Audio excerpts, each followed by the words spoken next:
The morning before my business trip, I stopped by my daughter's house with an early birthday gift. But the moment I reached her door, I heard her crying, "Please, stop, let me go." I forced the door open and froze. The woman I once called family was covering my daughter's mouth, whispering, "Remember this clearly. You saw nothing."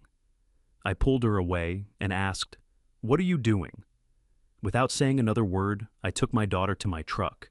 Then she reached into her pocket and pulled out something that made my entire world change. Welcome to Revenge Dad, and thank you for choosing to spend your time here. Before this family story begins, tell me in the comments what part of the world are you joining us from.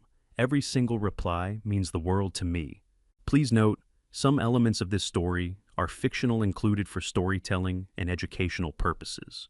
Names and locations are coincidental, but the truth inside the story is entirely real. The morning I drove to Beverly Hills, I had a single errand on my mind: deliver a birthday gift to my daughter before my flight to Denver. Nothing more, nothing less. I had the watch sitting in my breast pocket, tucked inside a small velvet pouch I'd had for 30 years. It was an Omega Seamaster, the one my own father had pressed into my palm the day I opened my first woodworking shop in Pasadena. The crystal was scratched. The leather band had been replaced twice, but the movement still ran clean and true, the way things built to last always do. I'd been meaning to give it to Emily for years. This morning, I finally would. My client in Denver had called at 7 a.m. to cancel, some permitting issue with the city, nothing I could fix from a plane seat. So I turned the truck around, stopped at a florist on Sunset for a small bunch of sunflowers, because Emily always kept them on her kitchen counter, and pointed myself toward the house in Beverly Hills, where my daughter lived, with her husband Mark Grayson. I pulled up to the curb at 9:30. The neighborhood was the kind of quiet that costs money: wide driveways, trimmed hedges, not a single weed daring to show itself on anyone's lawn. I cut the engine and sat there a moment, watching a mockingbird work its way through 3 different songs on the fence post across the street. I remember thinking that it was a good morning, that I was a lucky man. Then I heard Emily scream. It was not the kind of sound a father ever forgets, not a gasp or a startled cry. This was raw and choked, the sound of someone fighting to breathe through something pressed over their mouth. My hand was on the door handle before my brain had finished registering what I'd heard. I was moving up the front walk before I knew I was moving at all. The front door was unlocked. I threw it open so hard the handle punched a dent in the drywall behind it. The living room was empty. Sunlight cut across the hardwood floors in long yellow bars. The kitchen was quiet, but from somewhere deeper in the house I could hear it, a low, muffled sound. Someone struggling, someone trying to call out and being stopped from doing it. I followed the sound down the hallway. The door to the sitting room was half open. I pushed it the rest of the way. What I saw stopped my heart cold. Victoria Grayson, Mark's mother, the woman who had sat at my Thanksgiving table 4 years running, who sent Emily handwritten notes on her birthday, who smiled at me with such practiced warmth. I had almost convinced myself to trust her, had my daughter pinned against the back of an armchair. One hand was clamped hard over Emily's mouth. The other gripped Emily's shoulder with fingers like iron. Emily's eyes were wide and wild, and streaming, her whole body straining against the hold. The collar of her blouse was twisted sideways. A coffee cup had been knocked from the side table and lay shattered on the floor, a dark stain spreading into the rug. Victoria was leaning in close, her voice low and hard, and nothing like the woman I thought I knew. "You did not see anything," Victoria said, each word bitten off clean. "Say it. Say you did not see anything, and this ends right now. But if you say one word to anyone, Emily, I will make sure you regret it in ways you cannot imagine." Emily's fingers clawed at Victoria's wrist. Tears ran down her face in sheets. I crossed the room in 4 strides. "Get your hands off my daughter."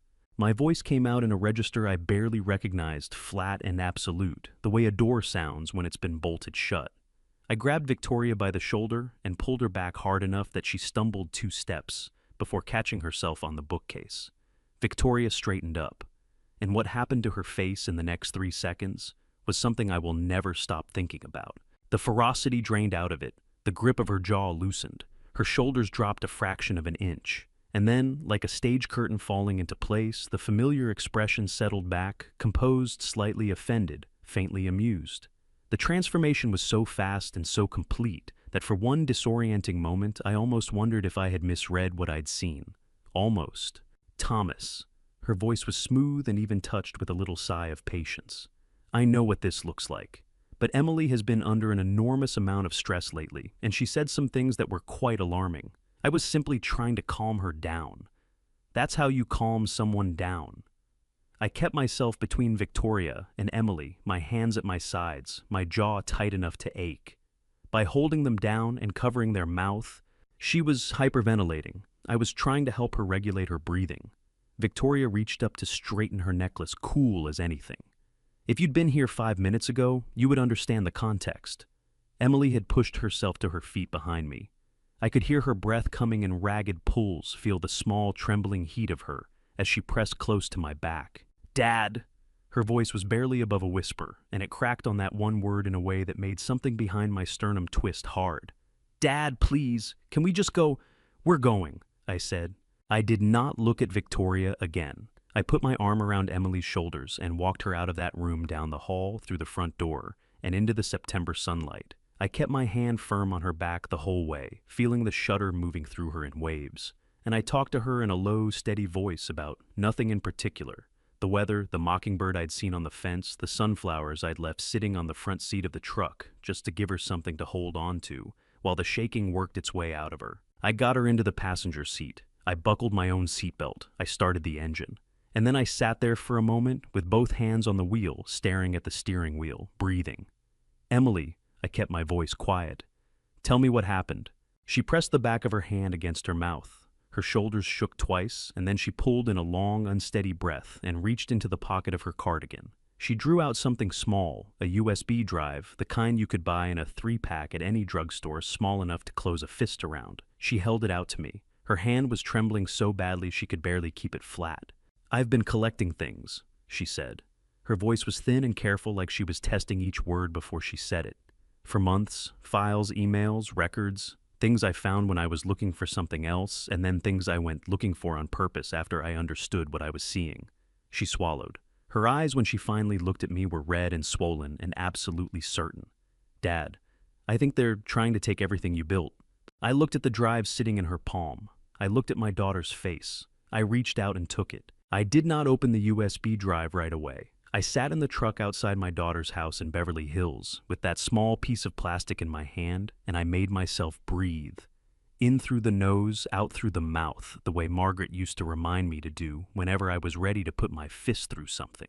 Even now, 6 years after I lost her, I could still hear her voice in those moments. Steady, Tom. Just breathe and think. So I breathed, and I thought.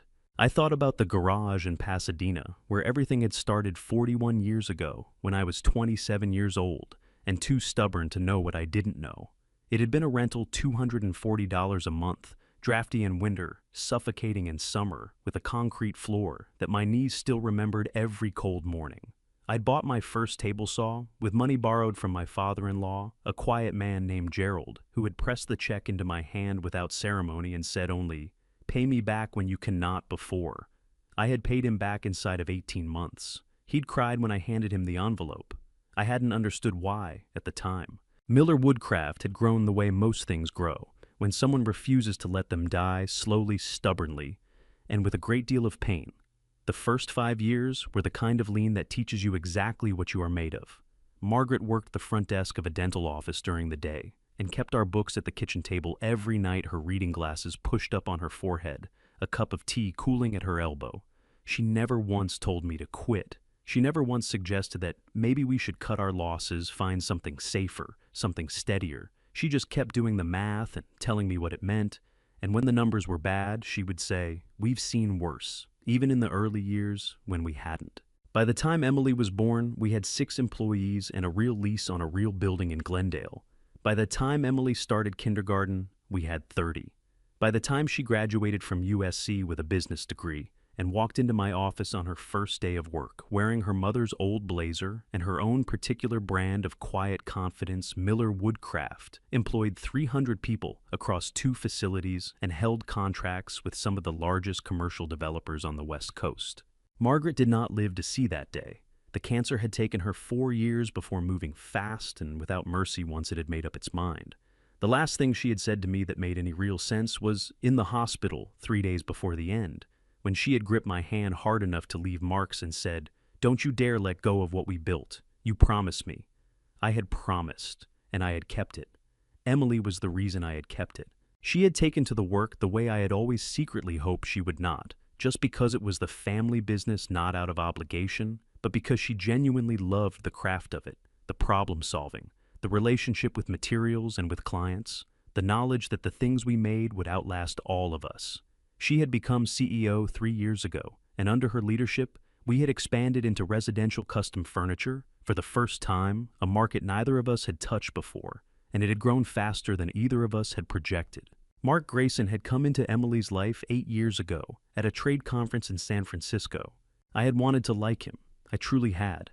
He was sharp and well-read, and he could hold a conversation about almost anything, which I've always respected. When Emily told me she was serious about him, I had done what any father does. I had watched carefully and kept my opinion close until I had enough information to form one worth having. And what I had seen over those first 2 years had seemed all right. He was attentive to Emily. He worked hard, or appeared to. When I offered him a position at the company, he accepted with what looked like genuine gratitude.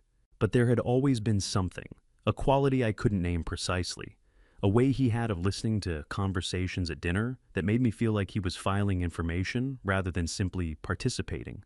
A way he smiled when he thought no one was paying attention that didn't quite match the smile he used when he knew they were. I had put it down to my own stubbornness, an old man's reluctance to share his daughter with anyone. I had told myself I was being unfair. And then there was Victoria. Victoria Grayson had practiced corporate law in Manhattan for 25 years before she retired and relocated to California to be closer to Mark after his father passed. She was impeccably put together in the way that some people use as armor. Never a hair out of place, never a sentence that wandered, never an expression that gave away more than she intended. She had been perfectly pleasant to me in every social setting we had shared.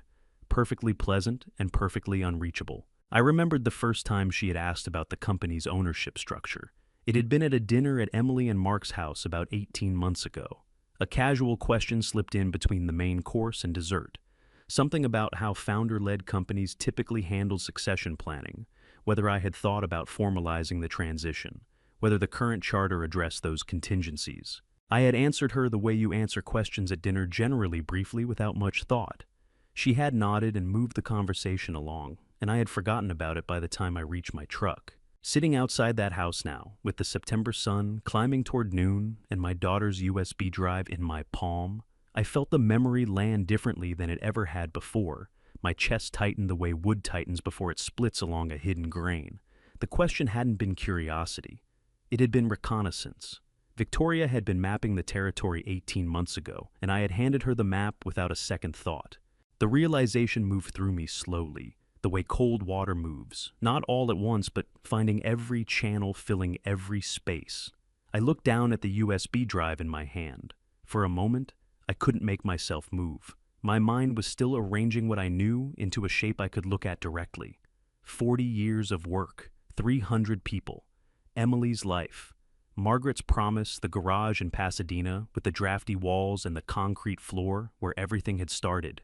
All of it sitting in this drive that my daughter had smuggled out of her own house with shaking hands while her mother-in-law held her down. I pulled my laptop from the back seat. I opened it. My fingers were steadier than I expected when I pressed the drive into the port. The screen blinked once, a folder opened, and I began to read.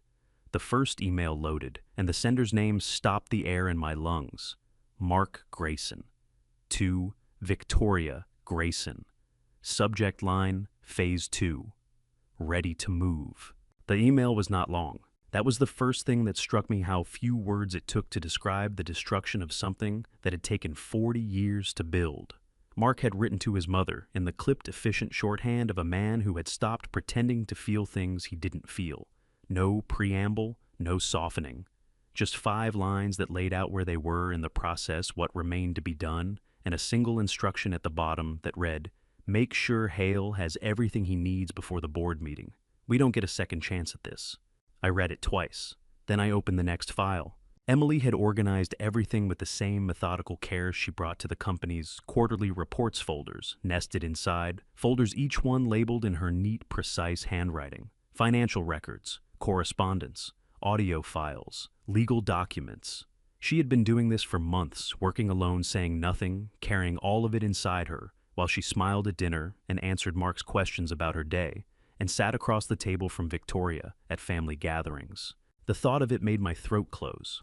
I clicked on the financial records first. What I found there was the kind of evidence that doesn't leave room for alternative explanations. A series of wire transfers, each one originating from an account registered to a limited liability company called Apex Interiors, a name I recognized as a mid-sized commercial furniture competitor based in Century City. The transfers moved through a shell company incorporated in Delaware, a state known for its minimal disclosure requirements, and from there into an offshore account in the Cayman Islands registered under the name GV Holdings. 2 letters, G and V, Grayson, Victoria. They had not even bothered to be creative about it. The amounts were not small. Over 14 months, the total came to just over $800,000, paid out in increments calculated, I realized, to stay just below the reporting thresholds that would have triggered automatic scrutiny from federal banking regulators. Whoever had structured the payments knew exactly what they were doing. That kind of knowledge did not come from Mark, who was competent enough, but had never shown any particular sophistication about financial concealment. It came from Victoria, who had spent 25 years practicing corporate law in Manhattan and knew every seam in the regulatory framework. I opened the correspondence folder next. The emails between Mark and Victoria spanned nearly 2 years.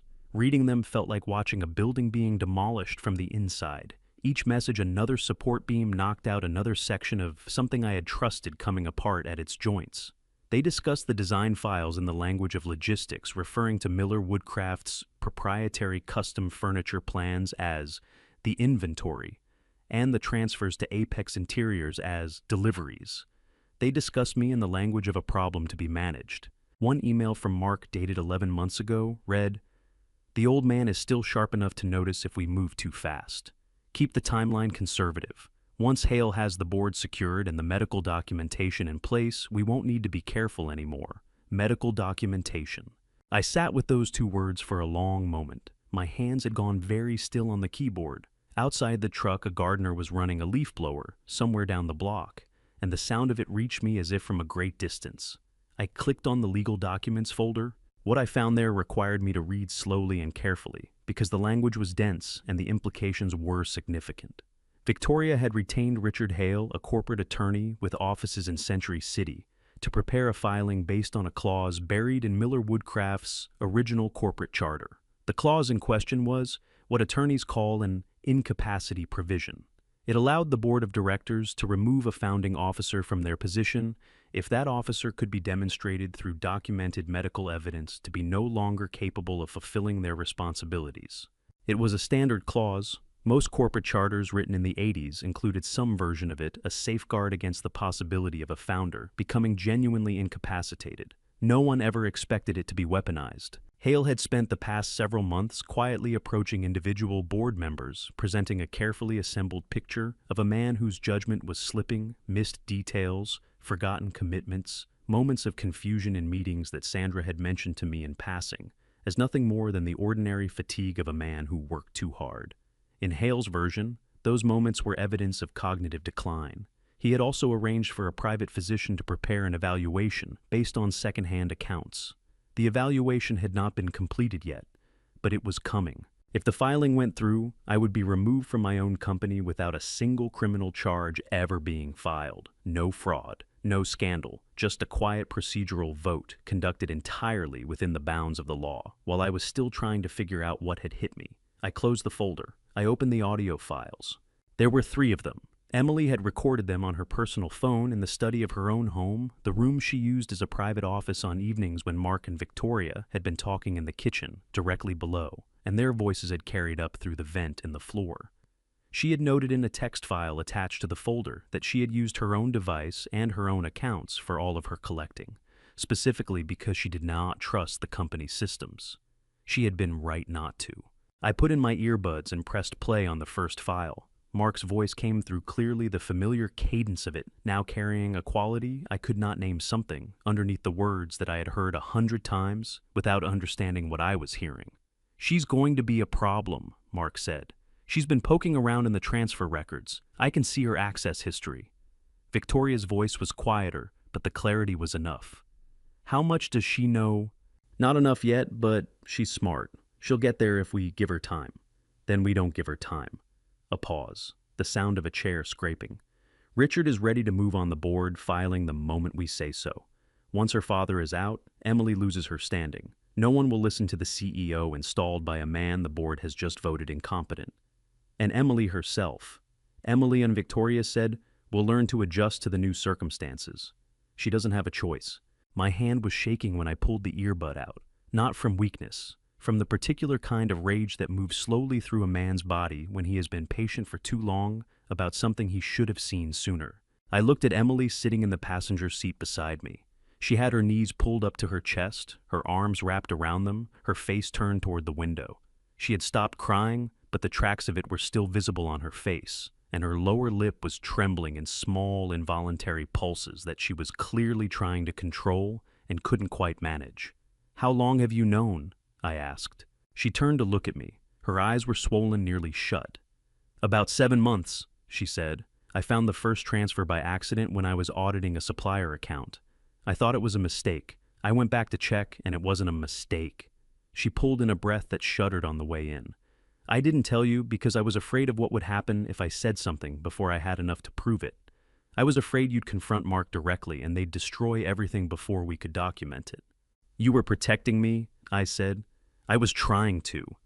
Her voice broke on the last word, and she pressed her hand over her mouth hard, squeezing her eyes shut. "Dad, I'm so sorry. I should have come to you sooner. I needed it to be enough. I needed it to actually be enough before I brought it to you. Emily," I waited until she looked at me. "You did the right thing. Every part of it. You hear me?" She nodded, but her chin was trembling too hard to be convincing. My phone buzzed on the center console. An unknown number. I answered it. "Mr. Miller." The voice was Sandra Kowalski, my assistant of 22 years, the woman who had opened the office every morning before I arrived, and who knew the filing system of Miller Woodcraft better than I knew my own house. Her voice was barely above a whisper, tight with something I had never heard from her before. "Mr. Miller, I don't know how to tell you this. They just served papers to the board. You're being investigated for selling proprietary trade secrets to a competitor. There's going to be an emergency meeting. They're saying it was you." The leaf blower down the street had stopped. The neighborhood was absolutely quiet. "Sandra," I said, "don't say anything to anyone. Not yet. I'll call you back within the hour." I ended the call. I set the phone down on the console. I looked out through the windshield at the long, clean street, at the trimmed hedges, and the wide driveways, at the life that money builds around itself to keep the rest of the world out. Then I started the engine. I drove to the office on Wilshire Boulevard with both hands on the wheel, and my jaw set so tight I could feel the ache spreading up into my temples. Sandra met me in the lobby. Her face was the color of old paper, and when she saw me come through the glass doors, she pressed her hand flat against her sternum like she was trying to hold something in. "They're already in the boardroom," she said. "Mr. Miller, I'm so sorry. I didn't know until an hour ago. They went around me completely." I put my hand briefly on her shoulder. "It's not your fault. Go back to your desk and don't say a word to anyone." She nodded, her eyes bright with tears she was refusing to let fall. The boardroom was on the 14th floor. I took the elevator up alone, watching the numbers climb, and I made myself think clearly about what I was walking into. They had moved faster than I had expected, which told me the filing with the board had been ready for some time, waiting only for the right moment. This morning had been the right moment. They thought I was on a plane to Denver. They thought they had the whole day to manage the narrative before I landed. They had not counted on a canceled meeting. I pushed open the boardroom door. The room went quiet the moment I stepped inside. 9 faces turned toward me, board members I had known for decades, men and women who had watched this company grow from a regional operation into something that mattered. Not one of them met my eyes directly. They looked at the table, at their folders, at their hands. Gerald Whitmore, who had been on the board for 18 years and once told me I was the most honest man he'd ever done business with, found something extremely interesting to study on the far wall. Mark sat at the far end of the table. He had dressed carefully for this dark suit, no tie, the studied informality of a man who wanted to appear reluctant rather than triumphant. When I walked in, he pressed his lips together and looked down at the table, and the performance of it, the practiced grief of it, sent a hot rush of something through my chest that I had to breathe against carefully. Victoria sat to his left. She was wearing a cream-colored blazer and a single strand of pearls, and her expression was one I recognized the composed sorrow of someone who has prepared themselves to deliver difficult news. She did not look at me when I entered. Richard Hale sat beside her. He was a trim man in his late 50s with silver hair and the kind of careful stillness that expensive lawyers cultivate. He had a leather portfolio open in front of him and a pen in his hand that he was not using. "Thomas," Mark's voice was low and carefully modulated. "I'm glad you're here. I know this isn't easy, but we had a responsibility to the board." "Then let's hear it," I said. I pulled out the chair at the head of the table, my chair, the one I had sat in for 20 years, and I sat down. "Go ahead, Richard." Hale cleared his throat. He presented the case methodically, the way good lawyers do, building the structure before you see the conclusion coming. Email records bearing my name, wire transfer authorizations with my digital signature, a bank account in my name at a private institution in Nevada that I had never heard of and certainly never opened. It was well done. I had to give them that. Whoever had built the false documentation had been thorough and patient, and if I had been anyone else sitting in that chair, I might have believed it myself. Mark spoke when Hale finished. His voice cracked on the second sentence, and he stopped, pressed 2 fingers against his mouth, collected himself. "I want to be clear," he said, "that bringing this forward is the hardest thing I have ever done. Thomas has been like a father to me, but I have a responsibility to this company and to the people who depend on it." Someone at the table made a low sound of sympathy. I could not tell who. Victoria reached across and touched Mark's arm. "We all know how difficult this is," she said softly. "But the evidence speaks for itself." The vote took 4 minutes, 7 in favor of temporary suspension of my authority as chairman pending investigation, 2 abstentions, 0 votes in my defense. I stood up. I buttoned my jacket. I looked at the room one last time, at Gerald Whitmore, who was still studying the wall, at the people I had hired and mentored and trusted, at the table I had built with my own hands 15 years ago, from a single slab of black walnut that had taken 3 men to carry up in the elevator. I walked out without a word. In the elevator going down, I stood very straight and kept my breathing even. The lobby was busy with the ordinary mid-morning movement of people doing ordinary work, and I moved through it without stopping and pushed through the glass doors into the September heat. My truck was where I had left it. I got in. I sat there looking up at the building, 14 floors of glass and steel, with my name on the directory in the lobby, and I felt something move through me that was not despair and was not defeat. It was older and quieter than either of those things. It was the recognition of a man who has built something from nothing, and knows in his bones that the people trying to take it from him have made a serious mistake. They had moved too fast. The documentation was too clean. And clean documentation, in my experience, always has seams.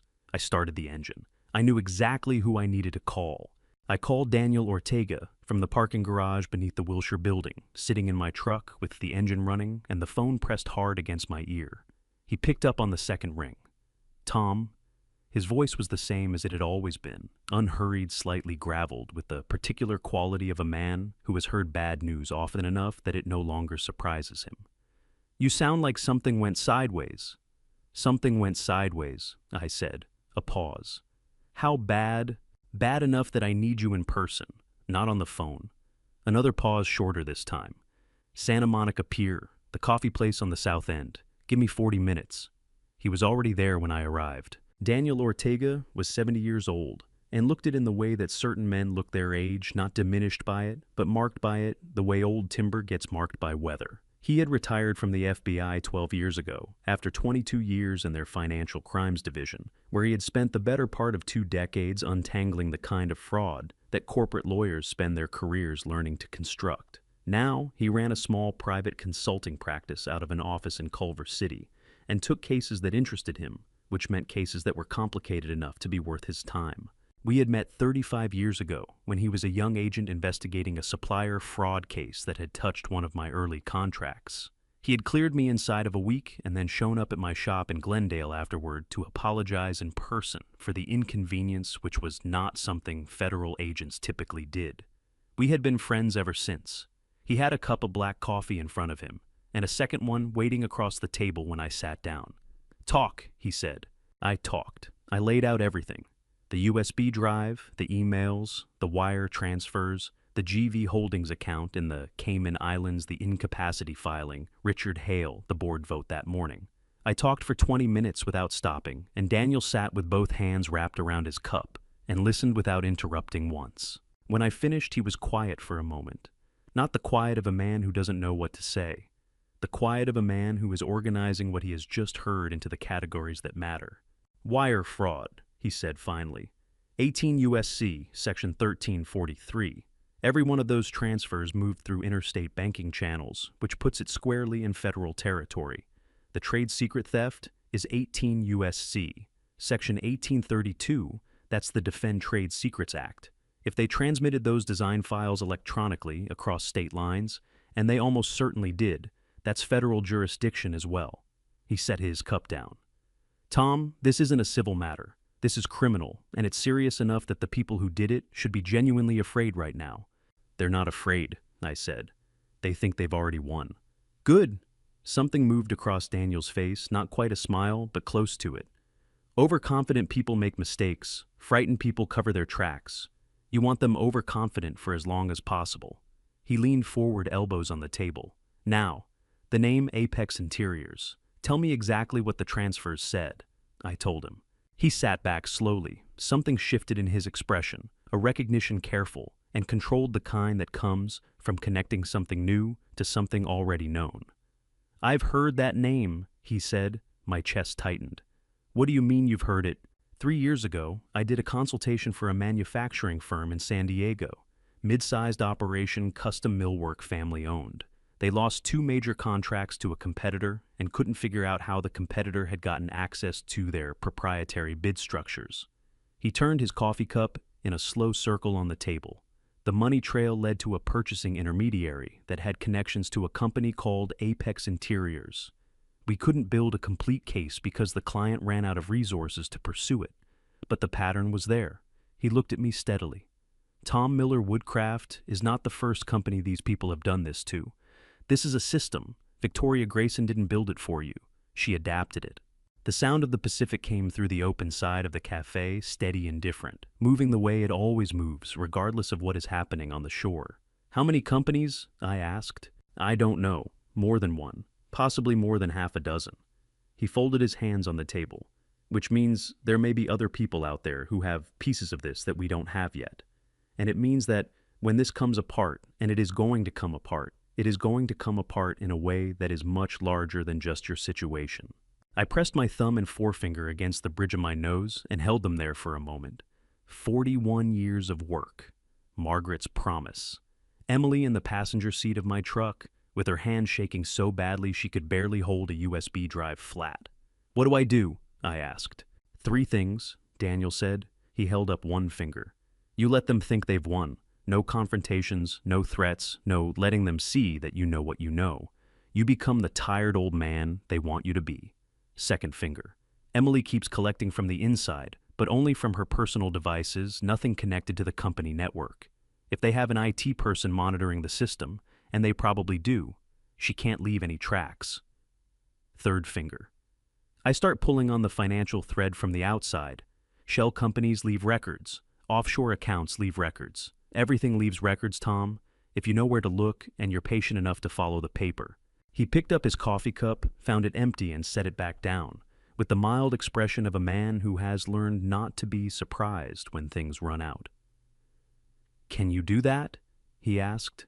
"Can you let them think they've won?" I thought about the boardroom, about Gerald Whitmore staring at the wall, about Mark's practice crack in his voice, and Victoria's pearl necklace, and the black walnut table I had carried up 14 floors. "I built a company from nothing, Daniel," I said. "I can do anything I need to do." He nodded once slowly with the weight of a man who has known me long enough to believe it. "Then let's go get your company back," he said, Sandra Kowalski lived in a small house in Glendale, 12 minutes from the office, in a neighborhood of older homes with good trees and narrow driveways and neighbors who still waved at each other across the street. She had lived there for 19 years, ever since her divorce, raising her son alone in the house with the blue shutters and the rose bushes along the front walk that she tended with a dedication she rarely applied to anything that wasn't worth keeping. I had been to her home exactly twice before, once for her son's graduation party 11 years ago, and once to drop off a document she needed on a Sunday afternoon. Both times she had met me at the door with the particular warmth of someone who draws a clear line between work and home, and is quietly pleased when the right people are allowed to cross it. This time, she opened the door before I had finished knocking. She looked like she had aged 5 years since that morning. The neat professional composure she wore at the office every day had come apart. At the edges, her blouse was untucked on one side. Her reading glasses were pushed up on her head at an angle that suggested she had forgotten they were there, and her eyes were red and swollen in the way that comes from crying that has been going on for some time and keeps starting again every time it stops. "Come in," she said. Her voice was barely holding together. "Please come in." The living room was small and carefully arranged, the kind of room where every object had a history. Family photographs covered one wall in mismatched frames. A half-finished cup of tea sat on the coffee table, long cold. She had been sitting here alone, I realized, waiting. She sat down on the edge of the couch and pressed both hands flat on her knees. I took the chair across from her. "Sandra," I said, "tell me what you know." She pulled in a breath so deep her whole body shook with it. Then she pressed her lips together, looked at the floor, looked back up at me, and began. "8 months ago," she said. "I noticed it 8 months ago. Someone had submitted a facilities request to have new equipment installed in your private conference room on the executive floor. The request came through as a standard security upgrade, new smoke detector, updated lighting panel. I processed it because it came with the right authorization codes, and I didn't think anything of it." Her hands tightened on her knees. "Last month, I found out those authorization codes had been generated from Mark's computer, not from facilities, from Mark's computer." I kept my face still. "What kind of equipment, Sandra?" She met my eyes, and hers were filled with something that looked like shame so deep it had become physical. "Cameras," she said. "Mr. Miller, they put cameras in your conference room, in the smoke detector housing and in the light panel. Everything you discussed in that room for the past 8 months, every negotiation, every strategy meeting, every private conversation, they were watching all of it." The room felt very quiet. "Why didn't you tell me?" I asked. My voice came out gentler than I expected, which surprised me because what I felt in that moment was not gentle. It was a cold, focused fury that I was keeping at a careful distance from everything I said. Sandra's face crumpled. She pressed one hand over her mouth, and her shoulders shook twice hard before she got herself back under control. "Because I was afraid," she said. Her voice was muffled behind her hand. "I know how that sounds. I know it's not an excuse. But Mark called me into his office 3 weeks after I figured it out, and he didn't say anything directly. He never says anything directly, but he made it very clear that people who created problems for the transition would find themselves without references, without severance, without anything." She lowered her hand. Her chin was trembling. "I'm 55 years old, Mr. Miller. I've worked at this company for 22 years. I don't have another job to go to. I don't have a pension outside of what I've built there. I was scared, and I did the wrong thing, and I have not slept properly in 6 weeks because of it." I leaned forward and put my hand over hers. "Sandra," I waited until she looked at me. "I'm not here to make you feel worse about a decision you already know was wrong. I'm here because I need your help, and I think you need to give it. Not for me, for yourself. Because the people who threatened you are not going to protect you when this comes apart, and it is going to come apart." She stared at me for a long moment. Her eyes were searching my face for something, certainty maybe, or the specific quality of conviction that tells you a person means what they say. Whatever she found there made her exhale slowly, like a pressure valve being released. "What do you need?" she asked. "The access logs," I said. "Every entry and exit record for the company's IT system for the past 14 months. Who accessed what files from which devices at what times. Can you get those without triggering a flag?" "Yes." She sat up slightly straighter, and I watched the professional Sandra reassemble herself over the frightened one, the way a person pulls on a coat they've worn for 22 years and remembers the shape of themselves inside it. I have administrative access to the archive system. Mark doesn't know that. He changed the active system permissions 8 months ago, but he didn't touch the archive. Good. I also need you to be prepared to make a formal statement. Not yet, not until I tell you it's time. But when the moment comes, everything you've told me tonight needs to be on the record. She nodded. Her hands had stopped shaking. I'll do it, she said quietly. Whatever you need, I should have done it 6 weeks ago. You're doing it now, I said. That's what matters. I stood to leave, and she walked me to the door. On the front porch, she caught my arm, and when I turned, she was looking at me with an expression I hadn't seen on her face before, something stripped of the professional distance that had defined 22 years of working lunches and quarterly reports and early mornings in a shared office. Mr. Miller, she said, I am so sorry for all of it. I know you are, I said. I drove home through the Glendale streets with the windows down the September night air, moving through the truck cab, thinking about what it costs a person to stay quiet about something they know is wrong and what it costs them differently to finally speak. My phone buzzed on the seat beside me. A text from Sandra sent 3 minutes after I had left her driveway. Mr. Miller, Mark just came to my house. He knocked on the door. I didn't answer, but I could hear him outside for almost 10 minutes. He knows we met. I pulled over. I sat there with the phone in my hand and the engine running. Then I called Daniel. Daniel arrived at my house in Santa Monica 40 minutes after I called him.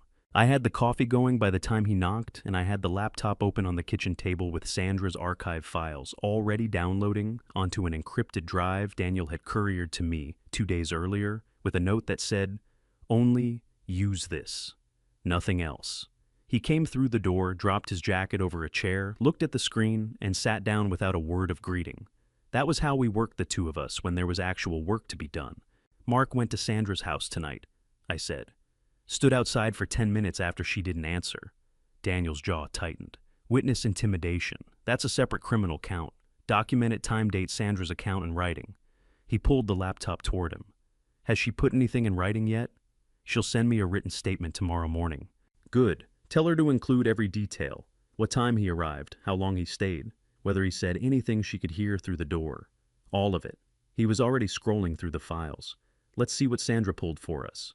The access logs were more detailed than I had hoped.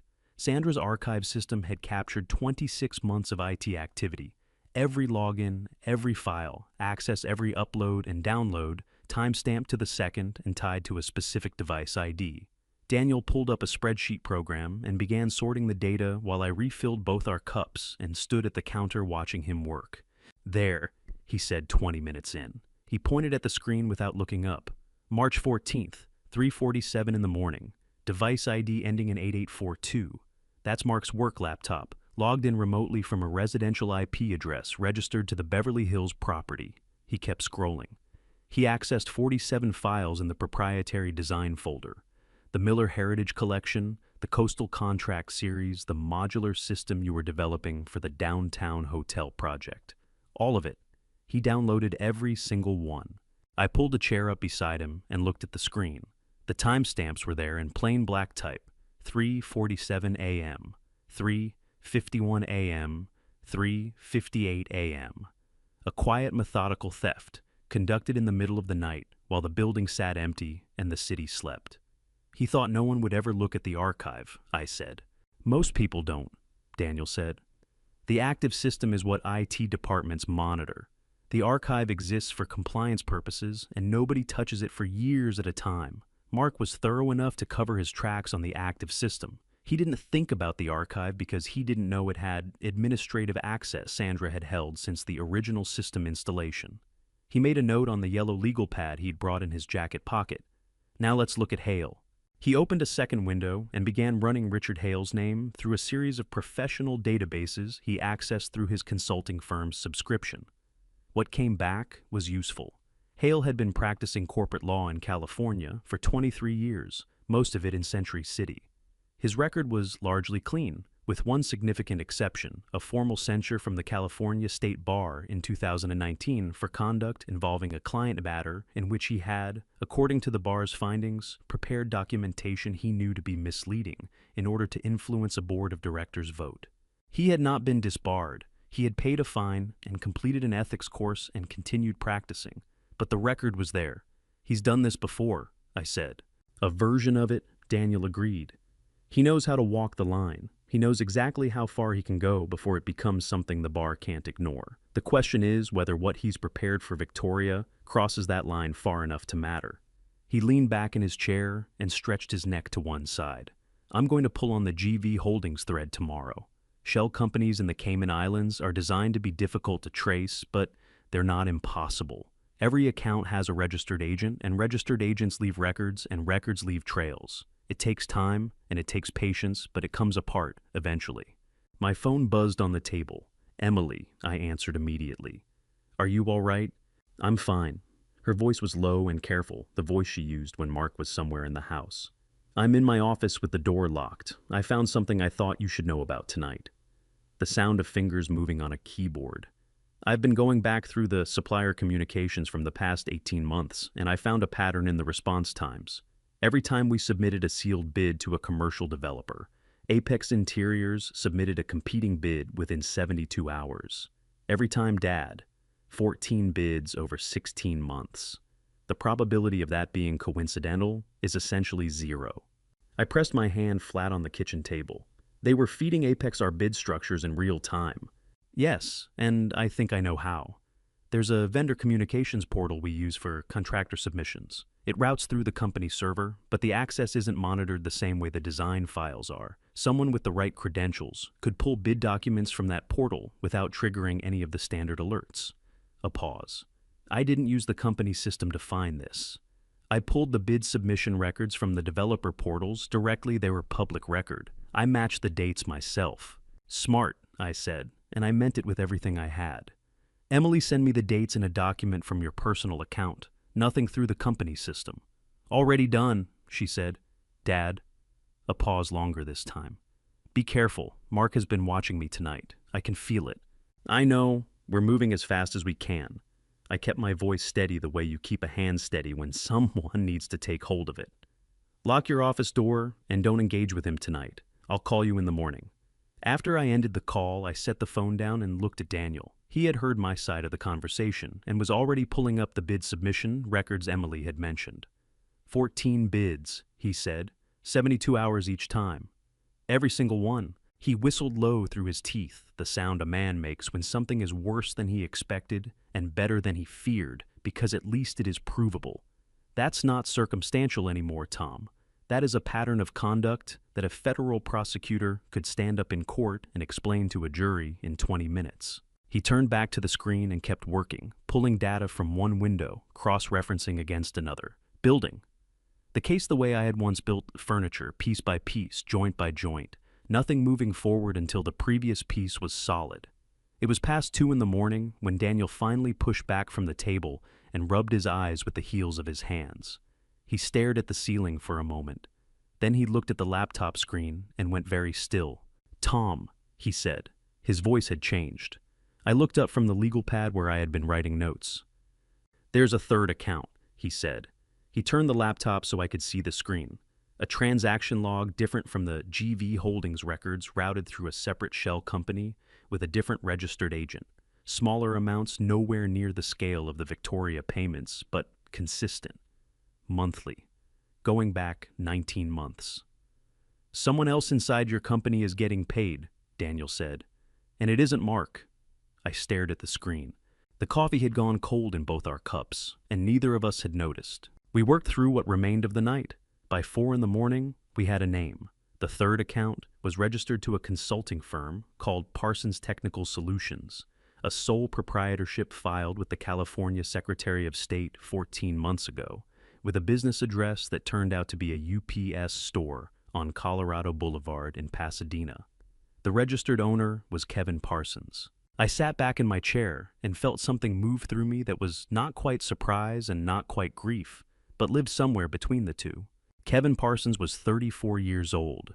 He had come to Miller Woodcraft 2 years ago with a resume that was genuinely impressive. A computer science degree from Cal Poly, 4 years at a cybersecurity firm in San Jose, a list of certifications that Daniel had to look up, because neither of us recognized half of them. He had interviewed exceptionally well. He had started as a senior network administrator, and within 8 months had been promoted to IT manager, a position I had approved personally after Sandra told me he was the most technically capable person she had seen come through the company in a decade.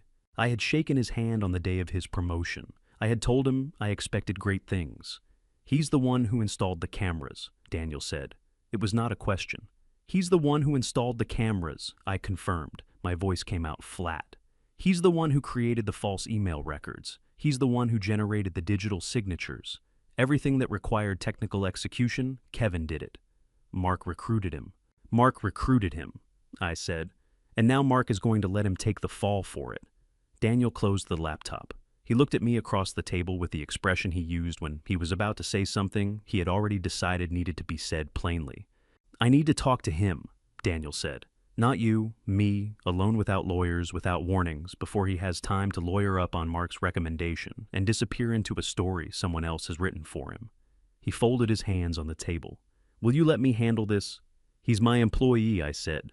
"He's a 34-year-old man who got in over his head and doesn't know yet that the people who put him there have already decided he's expendable. If I talk to him right, he'll tell us everything. If you talk to him, he'll panic and call Mark within the hour." I looked at the ceiling. I thought about Kevin Parsons standing in my office 2 years ago, trying not to show how pleased he was about the promotion and managing it about as well as a 20-something manages anything they want very badly. "Handle it," I said. Daniel reached Kevin the next afternoon at a coffee shop in Burbank Neutral Ground, far enough from the office that no one from the company would see them, close enough to Kevin's apartment that he had agreed to the meeting without requiring a reason beyond Daniel describing himself as an independent consultant looking into some irregularities in Miller Woodcraft's IT infrastructure. I was not there. Daniel called me 2 hours later. "He showed up," Daniel said. "Sat down across from me, ordered a black coffee, and spent the first 10 minutes trying to figure out exactly how much I knew. He's smart, Tom. Genuinely smart. He was measuring everything I said." "What did you tell him?" "I told him the truth. I told him what we had found, what it meant legally, and what was going to happen to him, specifically when federal investigators got involved, which they would because wire fraud and trade secret theft are federal crimes, and the FBI does not negotiate those down to misdemeanors." A pause. "And then I told him something he clearly had not considered." "What?" "I told him to look at the structure of what Mark had built. Kevin had technical access. Kevin had executed every piece of the operation that required someone to actually touch a keyboard. The emails were generated from systems Kevin administered. The camera installation was authorized with credentials only Kevin could have created.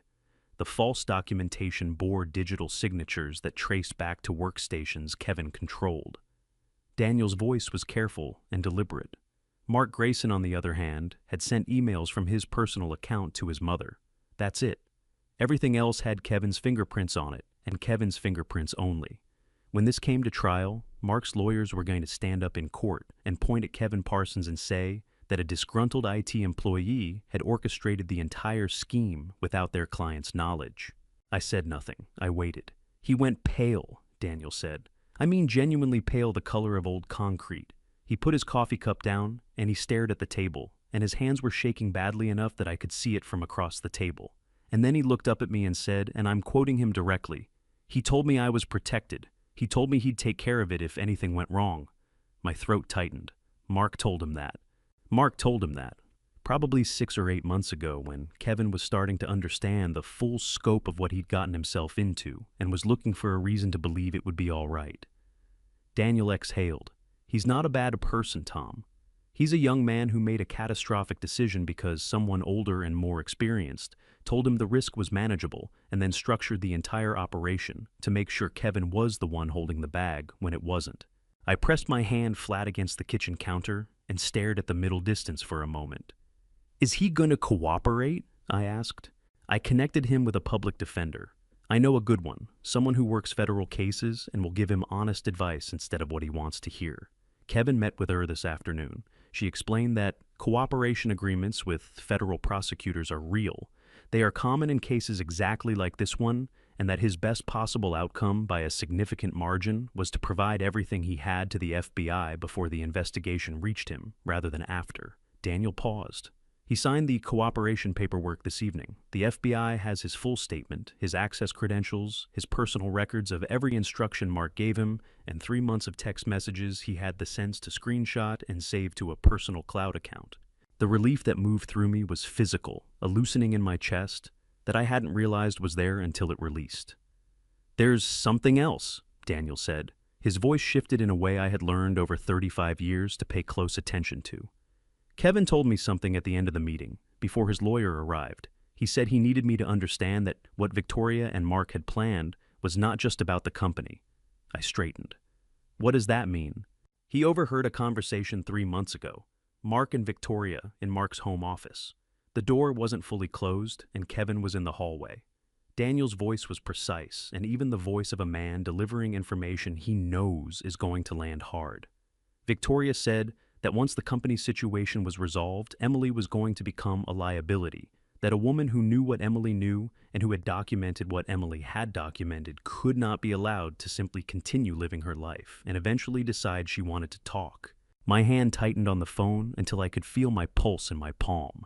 Kevin's exact words, Daniel continued, were these: "Mrs. Grayson said Emily wouldn't be able to fight back, not permanently. She said there were ways to make sure of it that didn't leave the kind of evidence that causes problems." The kitchen was very quiet. Outside, the Santa Monica night was doing what it always did. The distant sound of the Pacific, the occasional car on the street, the indifferent ordinary business of a city that did not know or care what was happening in my kitchen at 11:30 on a Tuesday. "Daniel," I said. My voice came out lower than I intended. "I know," he said. "I need to get Emily out of that house." "Yes," Daniel said. "You do." Before I reveal what Victoria had been quietly preparing for Emily, something far darker than anyone's suspected comment, the number 9 below. "So I know you're here, because once you hear this, you'll understand why Thomas did what he did next." Please know some details in this family story have been shaped for storytelling purposes and may not reflect any specific real events. If this isn't for you, you're welcome to step away, no judgment at all. I did not go home after Daniel's call. I sat in my truck in the Santa Monica driveway for a few minutes, with the engine off and the phone in my lap, and I tried to think clearly. But the word kept coming back, the same way a splinter works its way back to the surface, no matter how many times you push it down, permanently. Victoria had used that word in a conversation about my daughter, and she had used it the way people use words when they have already decided what they mean. I started the engine and drove east. The garage in Pasadena was 15 minutes away, at that hour when the freeways were quiet and the city had pulled back into itself for the night. I had kept the lease on the original space even after we moved the company to Glendale and then to Los Angeles, not for any practical reason, but because Margaret had asked me to. "Don't let go of it," she had said early on, when we were still counting every dollar. "That place is where you became who you are. You might need to remember that someday." I had paid the lease for 41 years. I had never once regretted it. I unlocked the side door and stepped inside. The smell hit me the way it always did: sawdust and machine oil, and the particular dry warmth of a space that has held decades of work inside its walls. I reached for the light switch out of habit, and then stopped and left the lights off. The streetlight outside came through the high windows in long, pale bars enough to see by. The space was mostly empty now. A workbench along one wall, a few hand tools I kept there, out of sentiment, some lumber stacked in the corner that I kept meaning to use for something and never got around to. The concrete floor had marks on it that went back 30 years, the dark stain from a can of finish that had tipped over in the summer of 1987. The groove worn into the concrete near the door, from the wheel of the first table, saw I'd ever owned a patch of floor near the east wall, where Margaret had written our daughter's name in the wet concrete when we'd had the floor resurfaced the year Emily was born. I walked to that corner and crouched down. The letters were still there. EMILY pressed into the concrete in Margaret's careful handwriting, the edges worn smooth from 4 decades of feet passing over them, but still perfectly legible. Margaret had laughed when she did it, that particular laugh she had when she was doing something she knew was slightly ridiculous and didn't care. "Now she'll always have a place here," Margaret had said, "even when she's grown and doesn't need us anymore." My throat closed. I sat down on the cold concrete floor with my back against the east wall, right next to those letters, and I put my face in my hands. I am not a man who cries easily. I had cried at Margaret's funeral privately in the bathroom of the hospital the night she passed and not in front of anyone since. I had built things, when the grief was bad, worked long hours in this garage and in the shop and in clients' homes, turning the feeling into something with edges and joints and a useful shape. It had worked mostly. It had gotten me through. But sitting on that floor in the dark with my daughter's name pressed into the concrete beside me, and the knowledge of what Victoria had said about her sitting in my chest, like a stone I couldn't build anything. There was nothing to build. There was only the simple fact of what I was afraid of, stripped of every practical consideration, every plan, every next step. I was afraid of losing Emily the way I had lost Margaret, suddenly, without enough time, with things left unsaid. I pressed the heels of my hands against my eyes, and I let it come the way you let a wave come when you are already past the point of outrunning it. My shoulders shook. My breath came apart. For 3 or 4 minutes, I sat on the concrete floor of that garage where everything had started, and I was not a founder or a chairman or a man with a plan. I was a father, 68 years old, sitting next to his daughter's name in the dark. Then, I breathed out long and slow. I wiped my face with the back of my hand. I sat there for another minute listening to the garage settle around me, the way old buildings do at night. Then I picked up my phone and called Emily. She answered on the second ring. Her voice was careful and very low. "Dad," just that word. But the way she said it told me she had been waiting for this call. Cricket. It was the name I had called her since she was 3 years old, when she had developed a passionate attachment to the crickets that lived in the garden and had insisted on naming every one of them. I had not used it in years. It came out now without my deciding to use it. "I need you to listen to me. I need you to get out of that house tonight." A pause. The particular quality of silence that means someone is checking to make sure they cannot be overheard. "I can't," she said. Her voice dropped even lower. "Mark took my car keys 2 days ago. He said the car needed service and he'd take care of it, but the car is in the driveway and I saw the keys on his dresser this morning." A breath carefully controlled. "And my phone. I think he's reading my texts. I noticed the battery draining faster than it should, and Kevin told you about the technical side of that. If someone installed monitoring software, it would run constantly in the background." My jaw tightened until I could feel the ache spreading into my neck. "Have you been using the personal phone, the one Daniel's contacts set up?" "Yes, every time I've contacted you. Never the regular one." Another pause. "Dad, what did Kevin tell you? What does permanently mean?" I looked at the letters in the concrete beside me. EMILY. "It means I'm coming to get you," I said.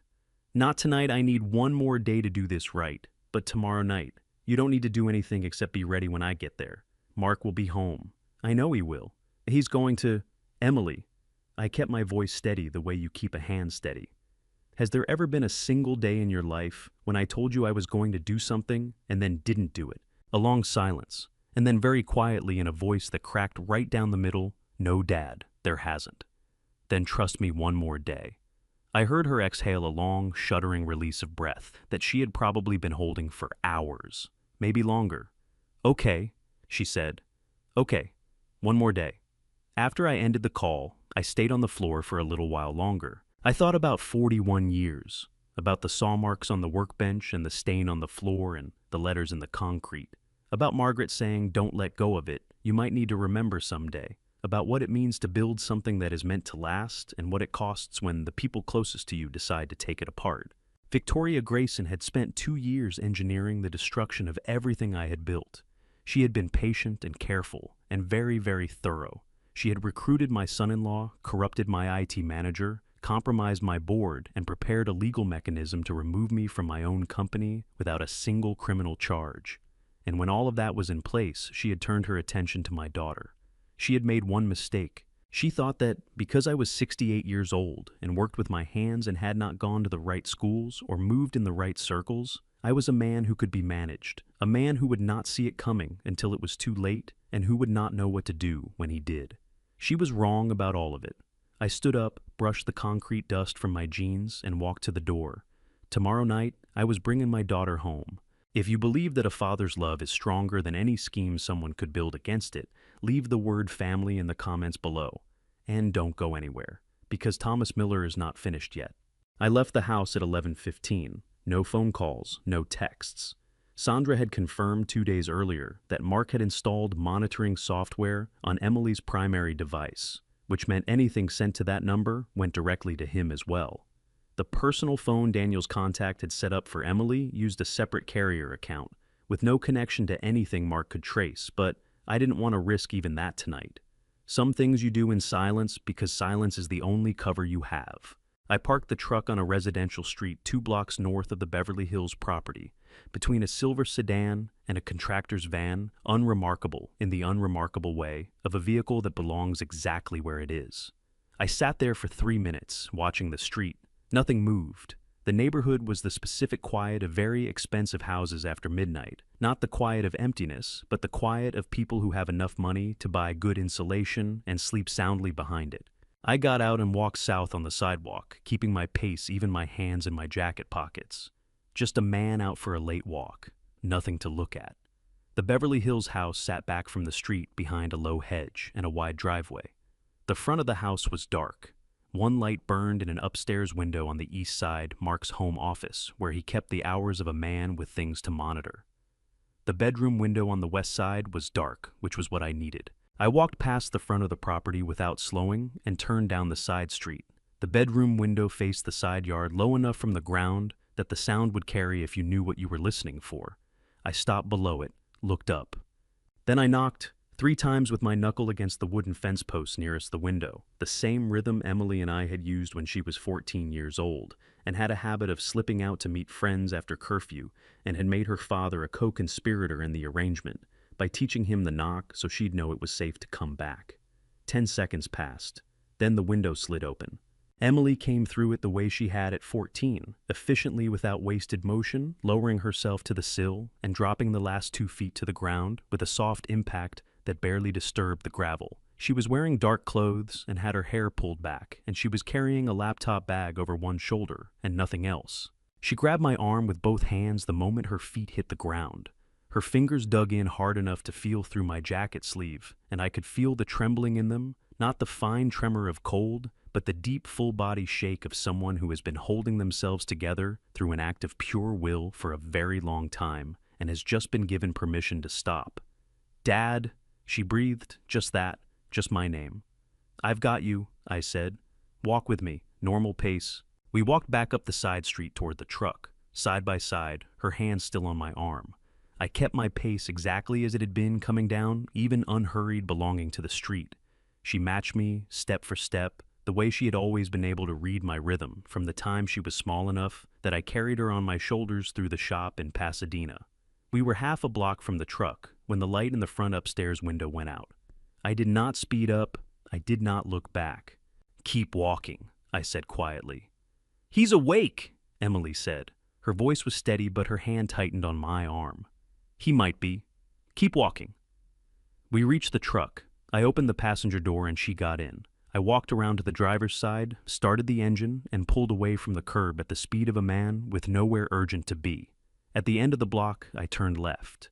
In the rearview mirror, the street behind us was empty. I let out a breath. We drove for several minutes without speaking. Not the silence of people who have nothing to say, but the silence of 2 people letting the adrenaline work its way out of their systems at its own pace. The city moved past the windows. Emily sat with the laptop bag in her lap, both arms wrapped around it, staring straight ahead. Then her breath hitched, once hard, and the sound of it, involuntary and unguarded, was the sound of something that had been compressed for a very long time, suddenly finding the space to release. "Emily," I reached over and put my hand on her arm. She pressed her free hand over her mouth. Her shoulders shook. Tears ran down her face in the sudden, uncontrolled way they come, when the body decides it is finally safe enough to feel what it has been carrying. "I was so scared," she said behind her hand.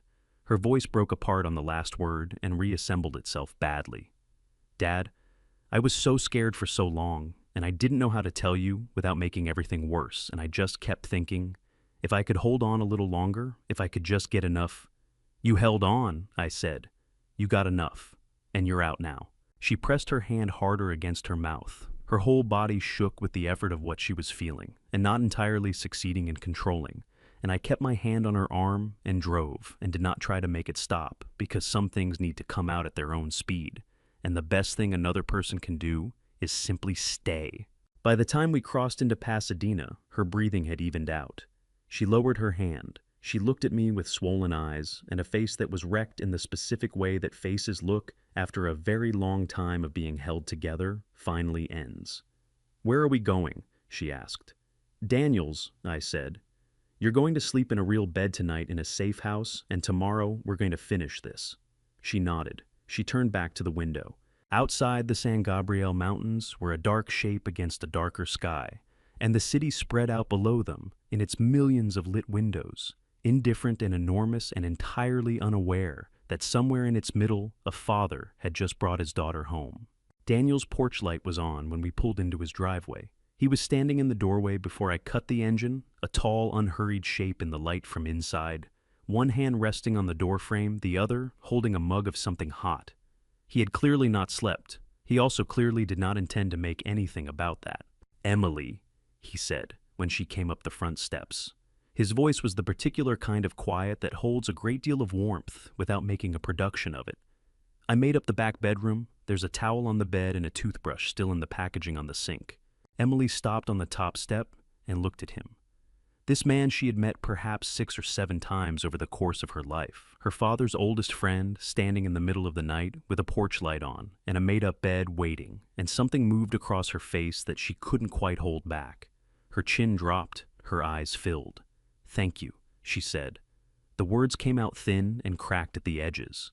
Daniel just nodded the way men of his generation nod when they want to say something they consider too important to rush.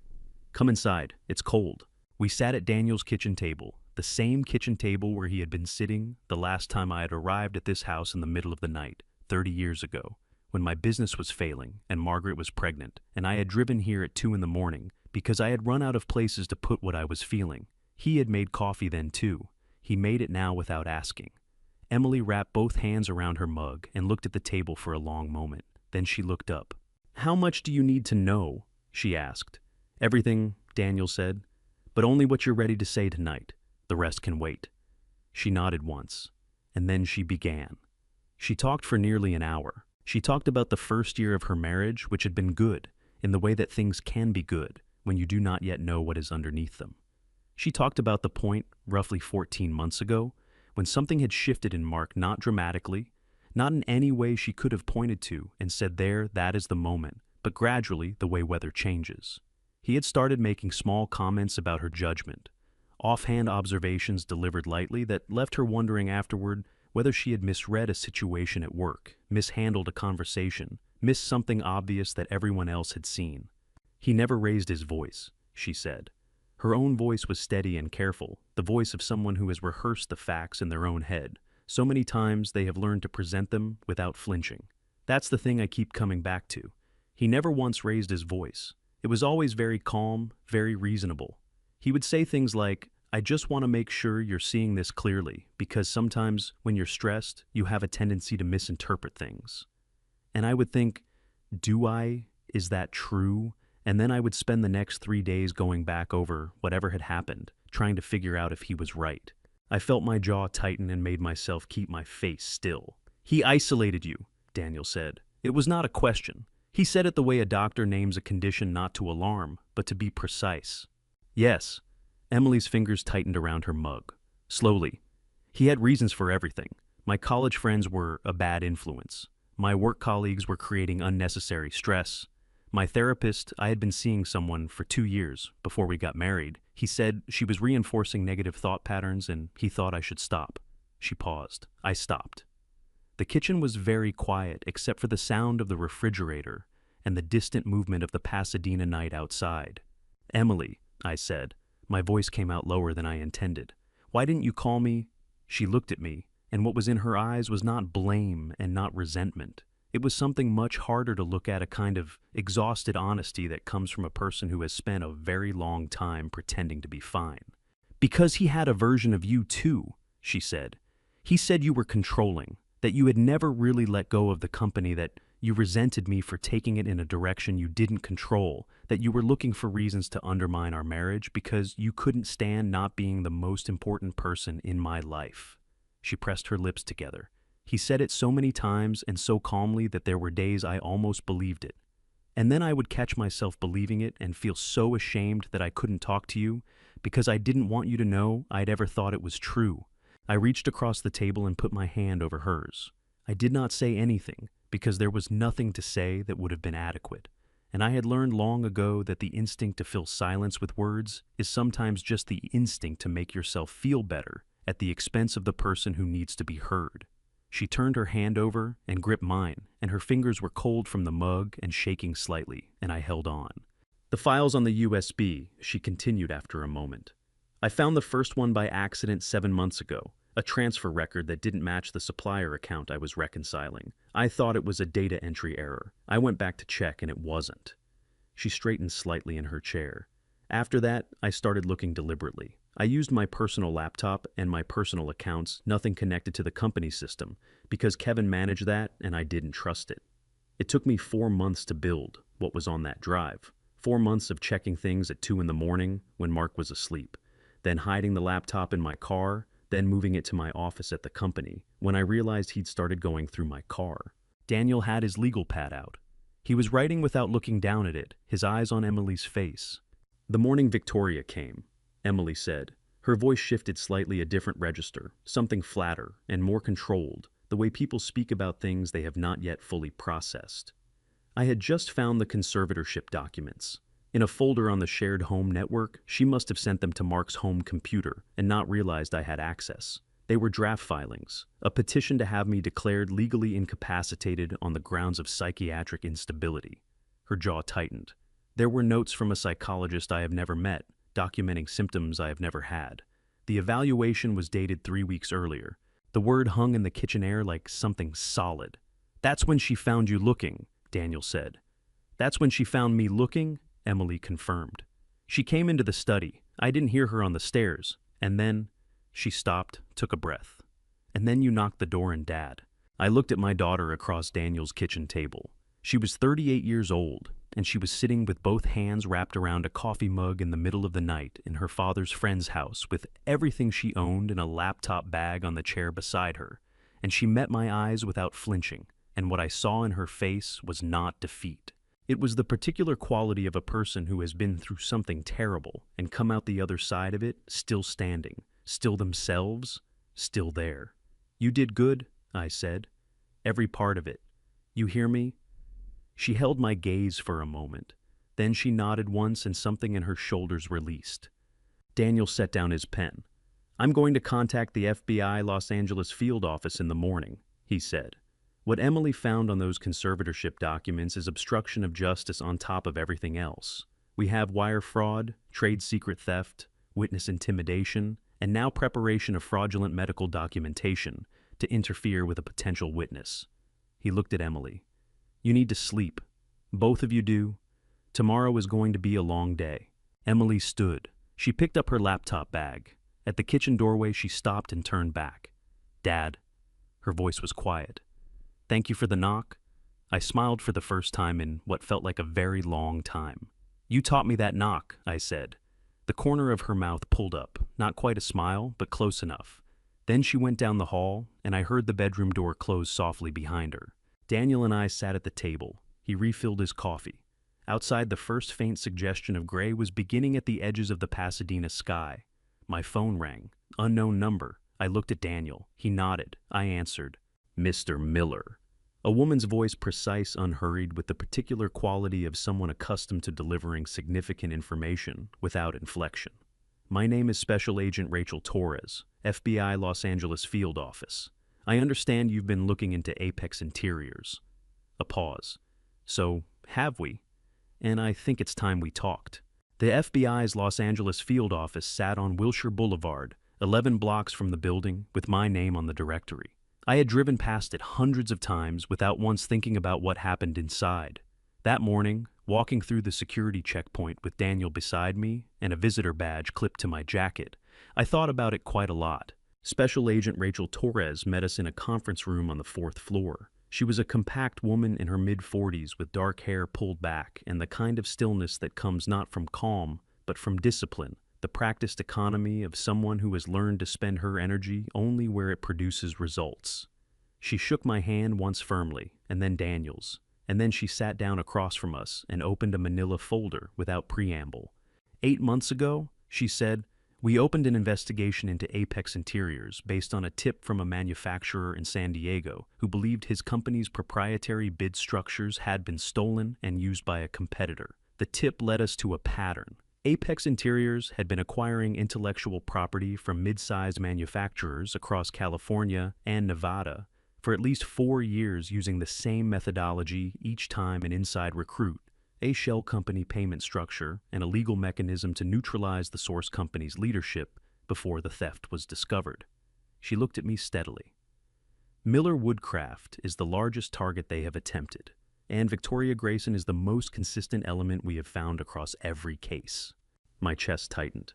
How many companies? 7 that we have confirmed, possibly more.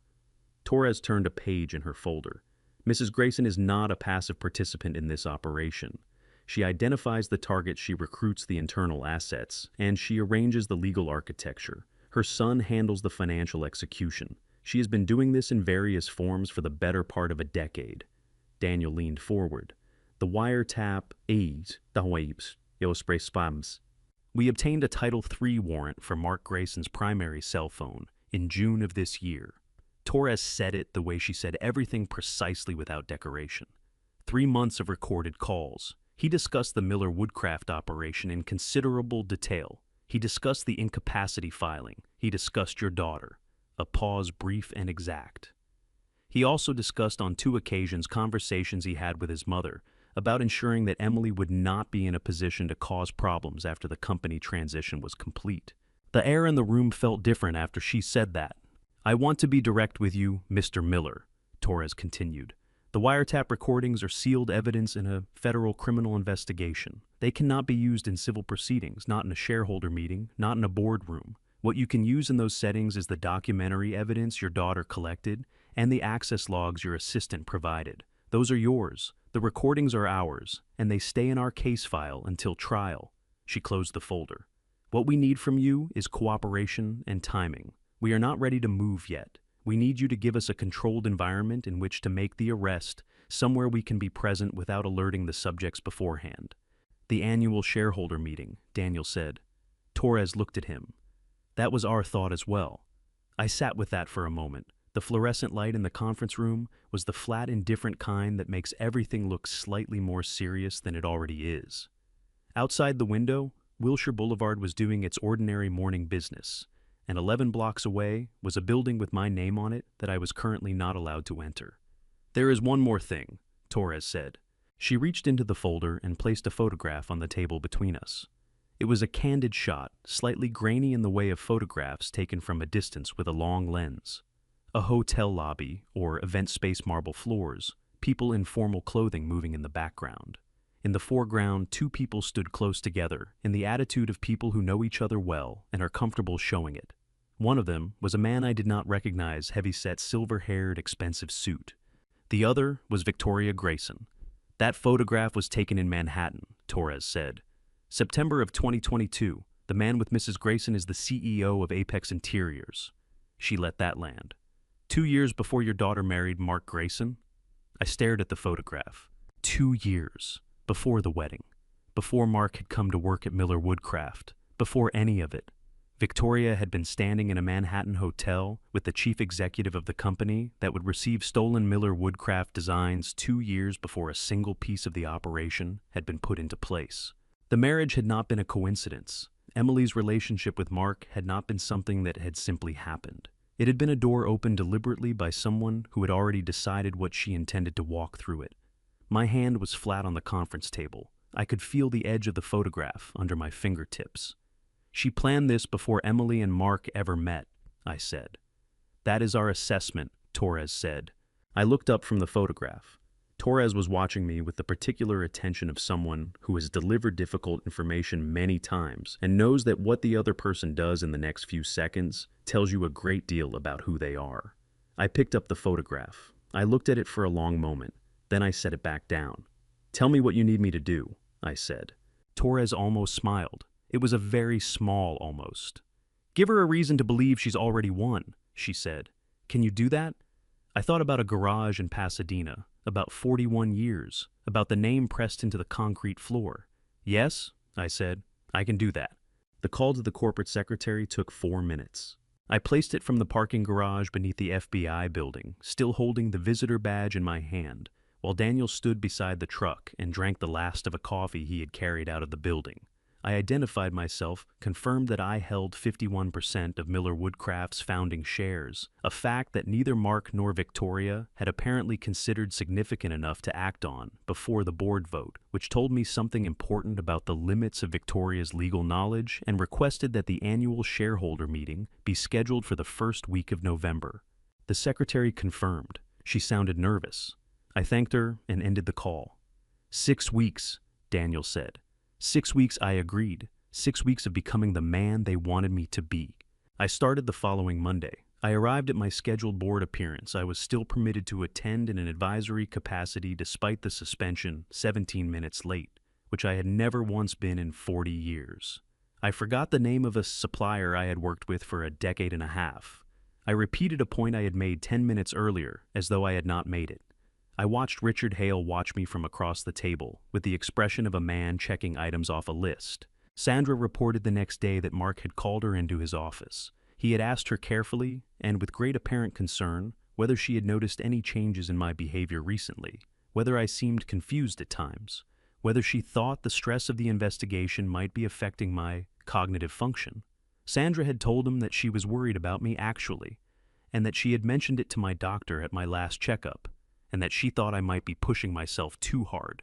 When she told me this, sitting in her car in the parking structure at a grocery store in Burbank where we had agreed to meet, her hands were gripping the steering wheel, even though the car was parked and the engine was off. I hated every word of it, she said. Her jaw was tight and her eyes were bright, with a controlled fury that I had never seen from her in 22 years. I hated saying it. I know, I said. You did it exactly right. She let out a breath through her nose. He believed me completely. He called Victoria while I was still in the building. I could hear him through the wall. Victoria? It turned out believed it too. She began appearing at public events connected to the company, a charity gala in Century City, a supplier dinner in Culver City, with the quiet confidence of a woman who has decided the outcome of something and is simply waiting for the calendar to catch up.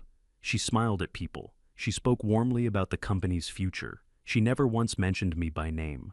Emily stayed at Daniel's house. She worked remotely carefully on her personal laptop. She and I spoke every evening on the secondary phones, and each time I heard her voice steadier, now more solid, rebuilding itself from the inside, out with something in my chest that had been clenched for weeks, loosened slightly. Torres coordinated with Daniel twice a week. The FBI's preparation was its own architecture, careful, patient, and invisible. The night before the meeting, I went to the office. Sandra had left a spare access badge with the overnight security desk under her name, a small favor arranged quietly, the kind only a person who has worked somewhere for 22 years knows how to arrange without leaving a trace. I took the elevator to the 14th floor and walked down the empty hallway to my office. The building was quiet in the way that large buildings are quiet at night, full of the residual warmth of the day's work, and the soft sounds of systems running in the dark. I sat down at my desk. On the credenza behind me, between a small cactus Emily had given me 3 years ago, because she said I needed something in the office that could survive my schedule, and a coffee mug from a trade show in 2009 that I had never gotten around to. Throwing away, there was a photograph in a silver frame. Margaret, 1998. Standing in front of the Glendale facility on the day we signed the lease, laughing at something I had just said, her hair blowing sideways in the October wind. She had been 34 years old. She had been so entirely, completely alive. I picked up the frame. I held it in both hands. Tomorrow, I said quietly. I'm going to finish this tomorrow, Maggie. I promise. The cactus sat on the credenza and did not comment, which was exactly what I needed. I set the photograph down. I turned off the desk lamp. I walked back down the hallway to the elevator, and in the elevator going down, I stood very straight and kept my breathing, even the way I had learned to do in boardrooms and job sites and hospital waiting rooms over the course of 68 years, of a life that had not always been kind, but had always eventually been worth it. In the lobby, I stopped in front of the building directory. My name was still there, 4th line from the top. Thomas Miller, founder. I put 2 fingers against it briefly, Then I pushed through the glass doors and walked to my truck and drove home through the empty November streets of Los Angeles and slept better than I had in 2 months. I woke at 4:53 without an alarm. For a few minutes I lay in the dark and listened to the house, the refrigerator, a car passing on the street outside, the particular quality of silence that belongs to the hour before the city decides to start again. Then I got up, made coffee, and stood at the kitchen window watching the sky go from black to the deep gray blue that precedes November dawn in Los Angeles. At 6:15 I went to the bedroom closet and took out the suit. It was a dark navy wool, single-breasted, bought off the rack at a department store in Pasadena in the spring of 1998 and altered twice since then, once when my shoulders had broadened in my early 50s, and once 3 years ago when the tailor had looked at me over his glasses and said, without any particular judgment, that I had lost some weight and it showed. The fabric had thinned at the elbows in a way that a good dry cleaner could not entirely conceal. The lining had been replaced. Margaret had picked it out. She had walked me through 4 different suits that Saturday morning, and rejected 3 of them with the focused efficiency of a woman who knows exactly what she is looking for, and has limited patience for anything that falls short. She had held the 4th one up, looked at it, looked at me, and said, "That one. You'll wear that one when things matter." She had been right the way she was right about most things. I had worn it the day we signed the Glendale lease. I had worn it to her funeral. I had worn it the day Emily became CEO. I put it on carefully.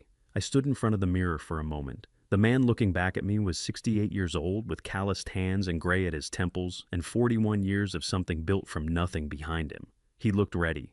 Emily arrived at 7:30 Daniel's car, pulling up to the curb in front of my house. She had borrowed a blazer from somewhere dark gray, clean lines, the kind of thing she wore when she wanted to look like exactly what she was.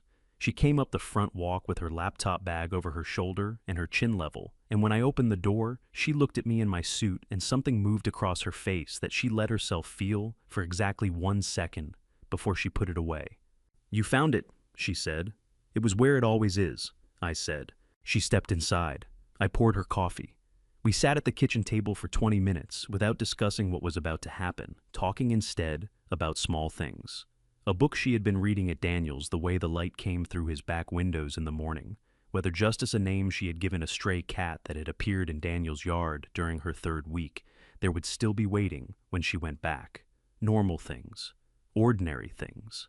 The kind of conversation that means something different when you are having it, because you need to remember what normal feels like before you walk into a room where everything is going to change. At 8:15 we drove to Wilshire Boulevard.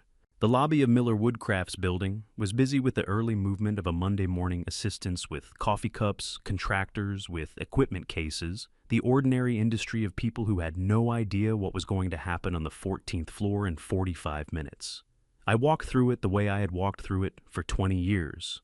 Sandra was at the elevator bank. She had arrived at 6, she told me quietly, to make sure the conference room was set correctly and that the AV system was working and that there was fresh water on the table. She pressed the elevator button and did not say anything else because there was nothing else that needed saying. The 14th floor corridor was quiet. We passed Victoria and Mark coming out of the small conference room at the end of the hall, Mark in a charcoal suit, Victoria in cream, her pearls, her reading glasses folded in her hand, both of them in conversation with Richard Hale, who was carrying his leather portfolio and talking in the low, unhurried way of a man who considers the outcome already settled. Mark saw me first. His expression went through several adjustments in rapid succession before landing on something that was trying to be sympathetic.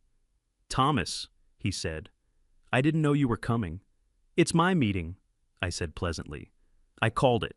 He opened his mouth, closed it. Then Victoria saw Emily. I watched it happen.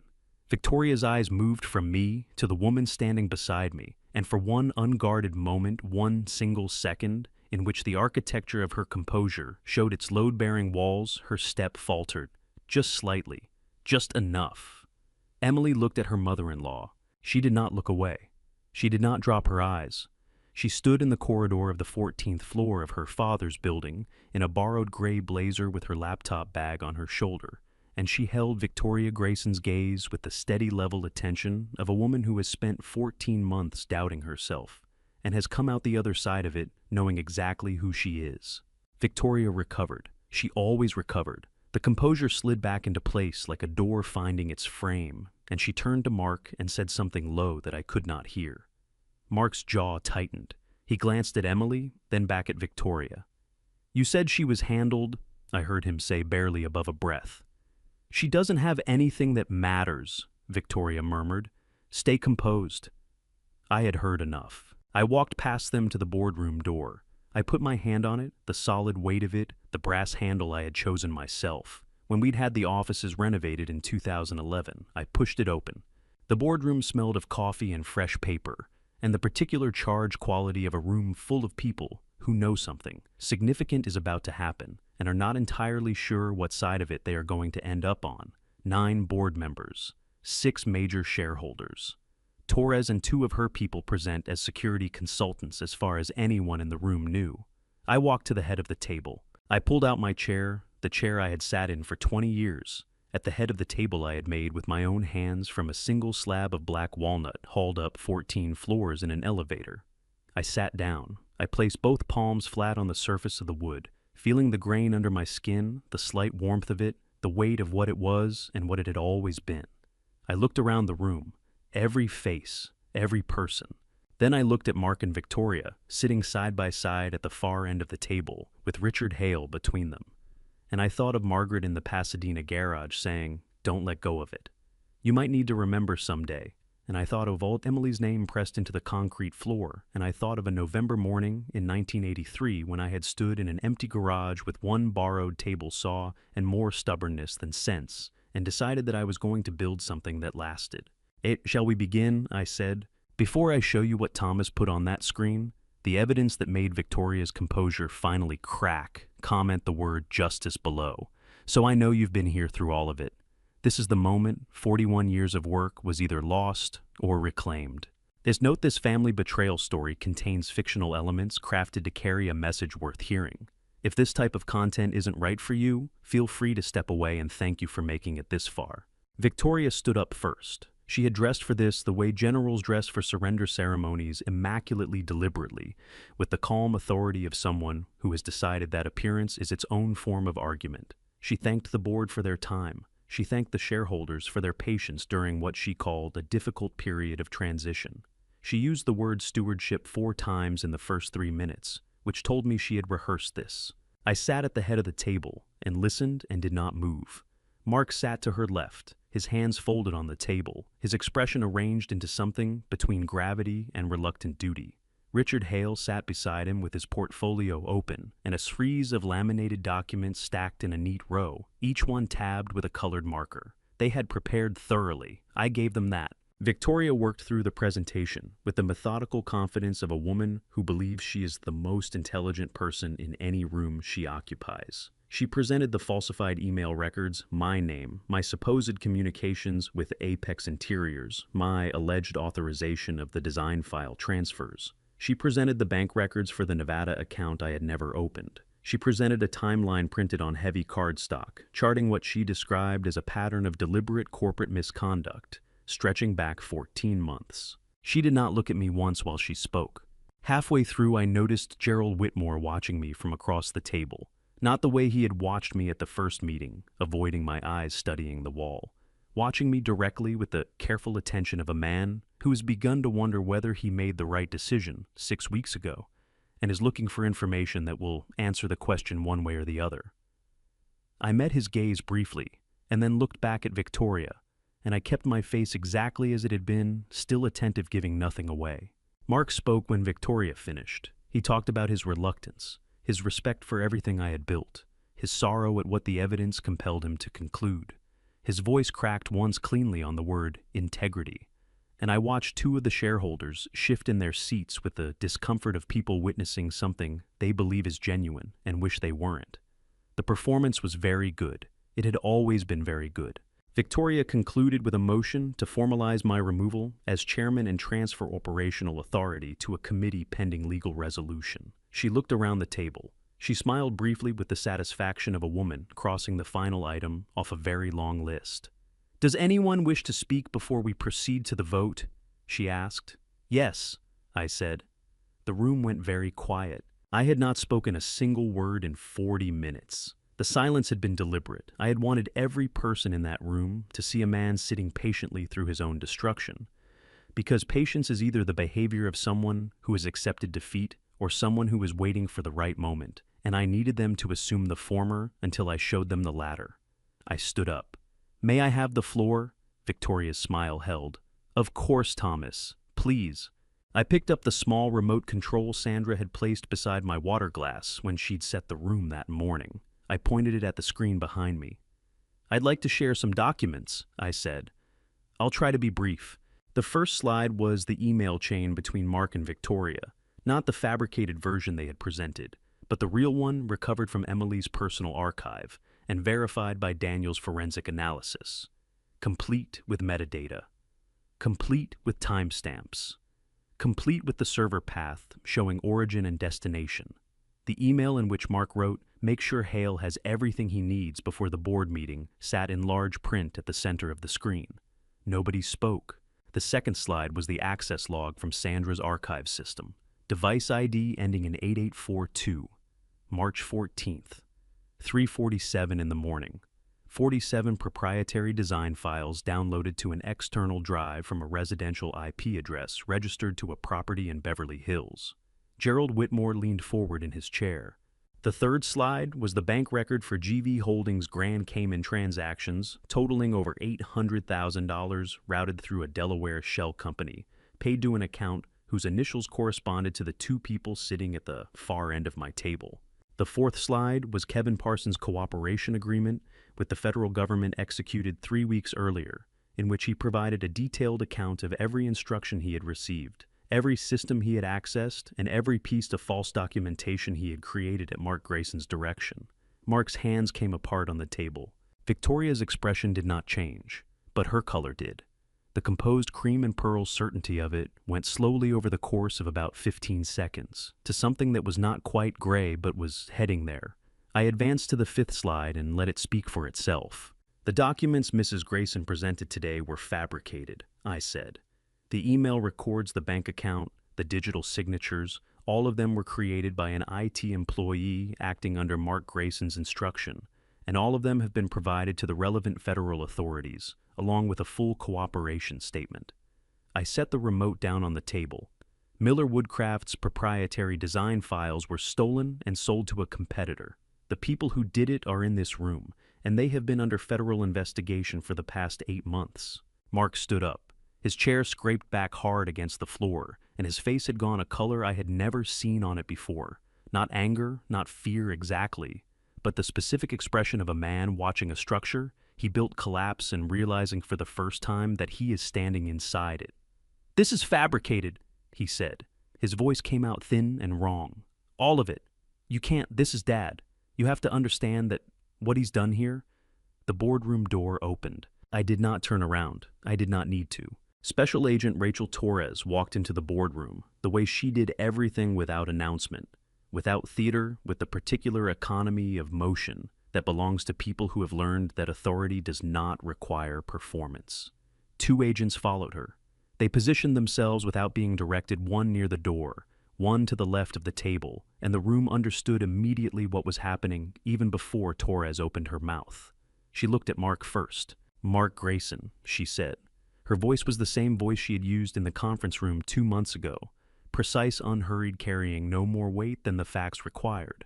"You are under arrest for wire fraud in violation of Title 18, United States Code, Section 1343, and for theft of trade secrets in violation of the Defend Trade Secrets Act. You have the right to remain silent." Mark's mouth opened. Nothing came out. "Anything you say can and will be used against you in a court of law." Torres was already moving arms around the table. "You have the right to an attorney. If you cannot afford an attorney, one will be appointed for you." Mark looked at Victoria. His eyes were wide and very young.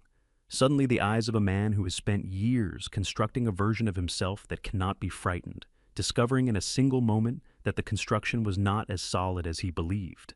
"Mom," he said. Just that. Just the word stripped of everything else. Victoria did not look at him. She was looking at me. The composure was still there, I will give her that. Even now, even in this room, with federal agents at the door, and 40 years of someone else's work spread across the screen behind her, Victoria Grayson held herself with the posture of a woman who has decided that dignity is the last thing left to her and intends to keep it. Her pearls were straight, her hands were still, her chin was level, but her eyes were doing something I had never seen them do in 4 years of Sunday dinners and company events and careful calibrated conversations. They were moving from me to Emily to the screen to Torres and back to me, with the rapid involuntary movement of a person whose interior calculations are no longer producing usable results. Torres reached her. "Victoria Grayson, you are under arrest for wire fraud conspiracy to commit theft of trade secrets and witness intimidation in violation of federal law. You have the right to remain silent." Victoria's chin lifted slightly. "I want my attorney," she said. Her voice was perfectly controlled. "I will not say another word without my attorney present." "That is your right," Torres said. The handcuffs were a sound I will remember for the rest of my life. Not loud, not dramatic, just a clean mechanical click that carried across the silence of the room, the way a period carries across the end of a very long sentence. Richard Hale was already on his feet. He had closed his portfolio and picked up his briefcase and was moving toward the door with the focused, unhurried pace of a man who is not under arrest and intends to remain that way. He did not look at Victoria. He did not look at Mark. He did not look at me. Emily appeared at my shoulder. I had not seen her cross the room. She was simply there the way she had been there her whole life, quietly without announcement, at the exact moment she was needed. Her hand found my arm and held it, and I put my hand over hers, and we stood together at the head of the table while the room moved around us. I looked at Mark. He was standing with his wrists behind him, his expensive suit still perfectly pressed his face, doing something complicated and private that I did not feel I had the right to examine too closely. He was 41 years old. He had walked into my company 8 years ago with a sharp mind and good manners, and something underneath both of those things that I had felt but not named. And I had given him everything I would have given a son, and he had used it to try to take everything I had built. I did not feel triumph. I want to be honest about that. What I felt was the specific heavy sorrow of a man who trusted someone and was wrong, and who knows that being wrong about a person is not the same as being weak, but carries some of the same weight regardless. "I gave you everything," I said. My voice came out low and even. "And this is what you did with it." Mark looked at me. His throat moved. He did not speak. Victoria was being guided toward the door. At the threshold, she stopped the agent with her, did not prevent. It gave her the half-second she seemed to need, and she turned and looked at Emily. "She was never strong enough for this," Victoria said. Her voice was quiet and precise, the voice of a woman delivering a final assessment she has complete confidence in. She never was. Emily's hand tightened on my arm. I looked at my daughter. She was standing straight, her chin level, her eyes clear. She had heard those words, or some version of them, before I understood that now understanding everything I understood now, and she was still standing. "No," I said. I looked at Victoria. "She's mine." Victoria held my gaze for one more second. Then Torres said something quiet to the agent beside her, and they moved, and Victoria Grayson was gone from the room. The door closed. The boardroom was very quiet. Gerald Whitmore had his hands flat on the table and was staring at the surface of it with the expression of a man taking an accounting of himself. Several of the other board members were speaking in low voices. Someone had their phone out. Sandra was standing near the window. When she caught my eye, she pressed her lips together and nodded once, the small, definitive nod of a woman who did the right thing and knows it and does not require anything further to be said about it. I looked at Emily. She looked at me. Her eyes were bright with tears. She was not going to let fall. Not here, not in this room, and her jaw was set with the particular determination of a woman who has been told she is not strong enough for something and has just spent the last 2 months proving otherwise. Her hand was still on my arm. Her grip had not loosened once. "It's done," I said. She nodded. Her chin trembled once and then steadied. "It's done," she said. "If you believe that strength is not about never being afraid, but about what you do, when you are, leave the word strong in the comments. And if this story has meant something to you, subscribe so you never miss what comes next." The weeks that followed moved differently than the weeks before had. Before time had the quality of something being wound too tight each day, adding another turn to a tension that had no place to go. After it unwound, not quickly, not cleanly, but with the gradual uneven release of something that has been under pressure for a long time, and needs to find its own pace back to level. The federal charges were filed 11 days after the arrest: wire fraud under Title 18 of the United States Code, theft of trade secrets under the Defend Trade Secrets Act, embezzlement under California Penal Code, Section 503, witness intimidation. The indictment ran to 31 pages, and Torres called me, the morning it was filed, to tell me that the prosecution intended to seek additional counts as the investigation expanded. She said it in the same unhurried voice she used for everything, and I thanked her and sat in my kitchen for a few minutes afterward, drinking cold coffee and feeling something I did not immediately have a name for. It was not relief exactly. Relief implies that the danger was something that happened to you from outside. This had been something that happened from inside, from people I had brought in and trusted and made room for at my table, and the removal of it left a shape in the air where they had been. Kevin Parsons entered a cooperation agreement with the federal prosecutor's office and was sentenced to 3 years of supervised probation, no prison time. He had provided everything: text messages, instruction logs, his own meticulous records of what he had been asked to do and by whom, and the prosecutor had honored the agreement in full. I did not feel anger toward Kevin. I had examined that question carefully, turned it over the way you turn a piece of wood to find the grain, and what I found underneath the betrayal was something more complicated than anger. He had been 29 years old when Mark recruited him. He had made a catastrophic decision for reasons that were not entirely different from the reasons anyone makes catastrophic decisions. He had wanted to matter to someone who seemed to know how the world worked, and he had not understood until it was too late that the price of that was going to be paid entirely by him. Richard Hale received a notice of formal investigation from the California State Bar 3 weeks after the arrest. His practice was suspended pending the outcome of the disciplinary proceedings. I heard from Sandra, who heard from someone in the Century City legal community, that he had begun the process of negotiating a voluntary surrender of his license.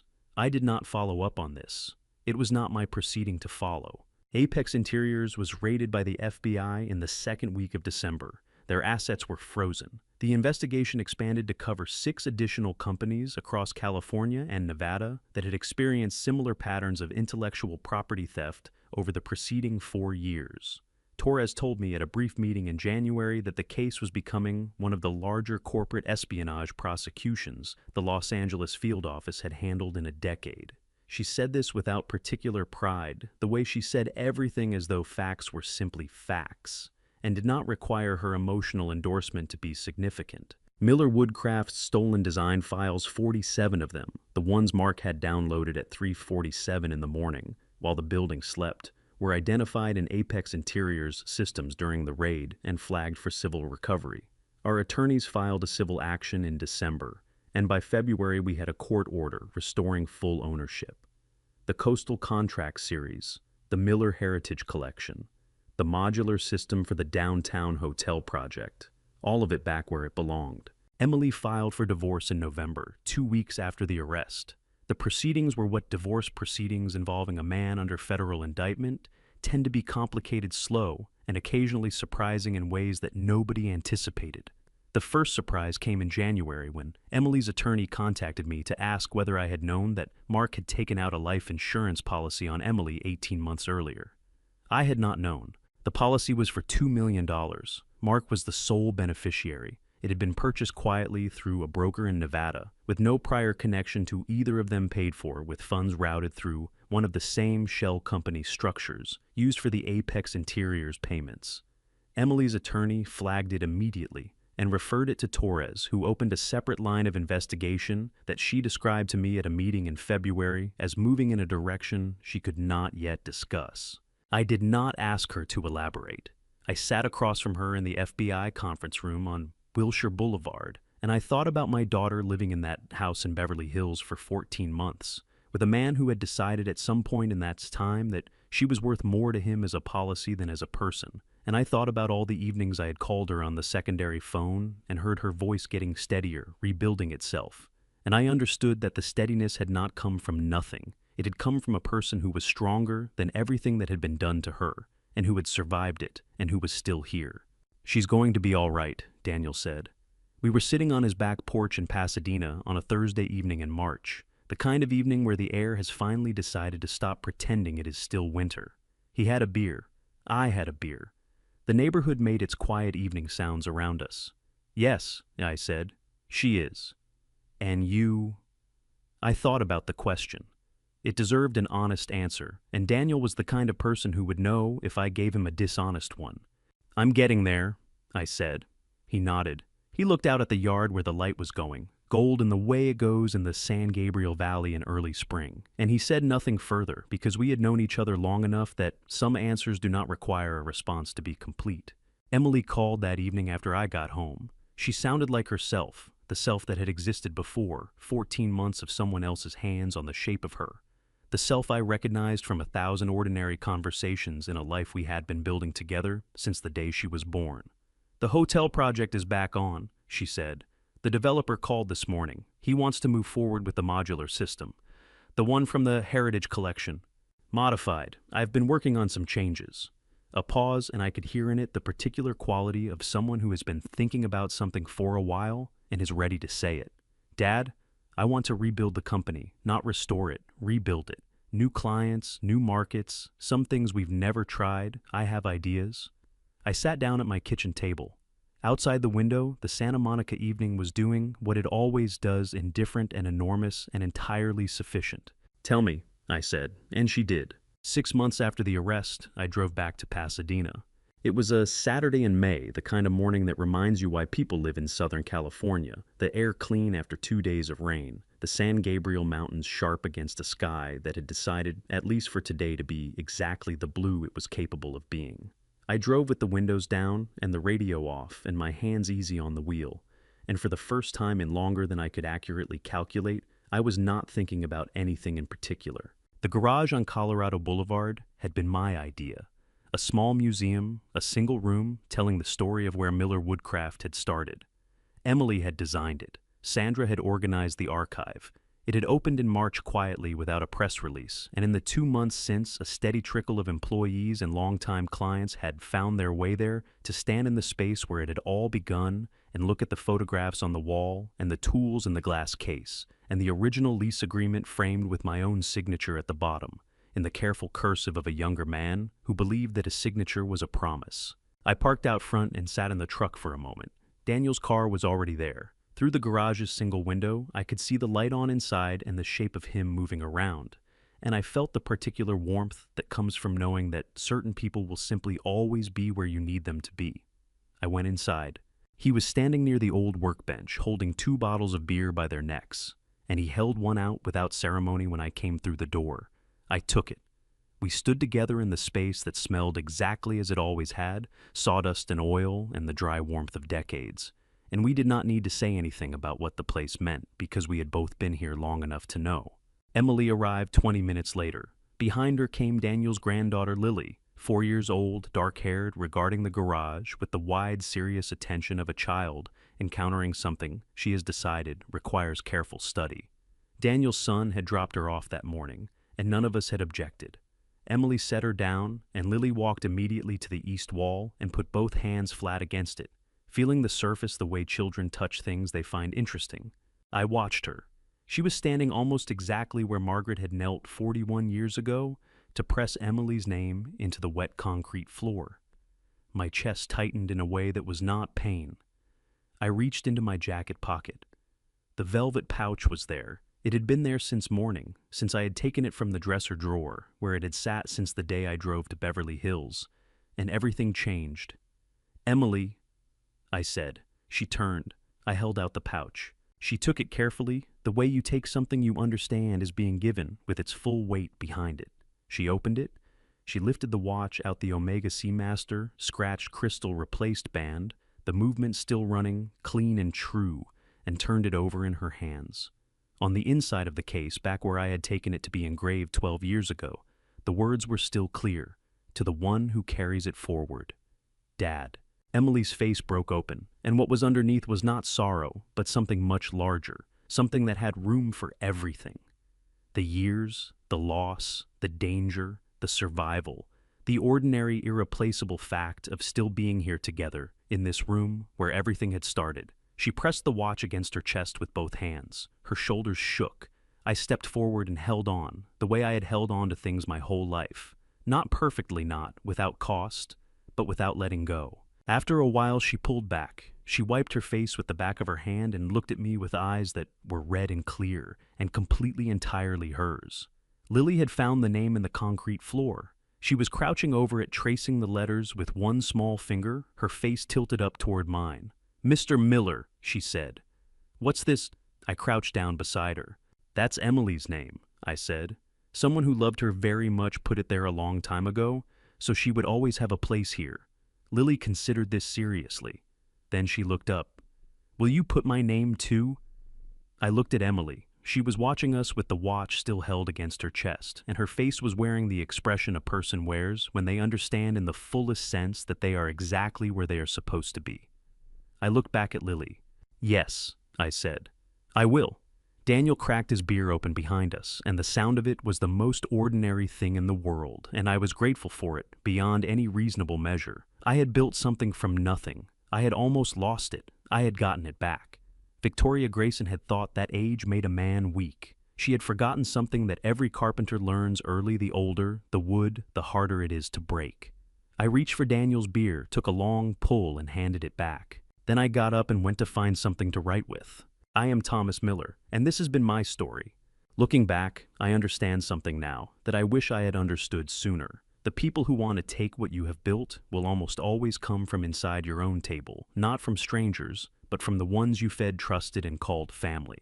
That is the nature of family betrayal. It does not announce itself. It arrives wearing the face of love. My advice to you is simple. Watch not what people say, but what they do when they believe no one is looking. I almost lost everything because I extended trust without asking for evidence. Do not make my mistake. I believe that a man's life is not measured by what he accumulates, but by what he refuses to surrender. And I believe I know that God does not abandon a father who fights with clean hands for his children. This has been a family story about what it costs to build something real and what it means to protect it. Every family story worth telling has a moment where everything could go either way. Mine had several. I am grateful I was still standing when it was over. If something in this story stayed with you, leave a word in the comments. Share it with someone who needs to hear it. And if you believe that loyalty and love are still worth fighting for, subscribe to this channel. Thank you for staying until the end. It means more than you know. The stories on this channel contain fictional elements created for the purpose of entertainment and reflection. If this type of content is not for you, we respect that completely and invite you to find what speaks to your heart elsewhere.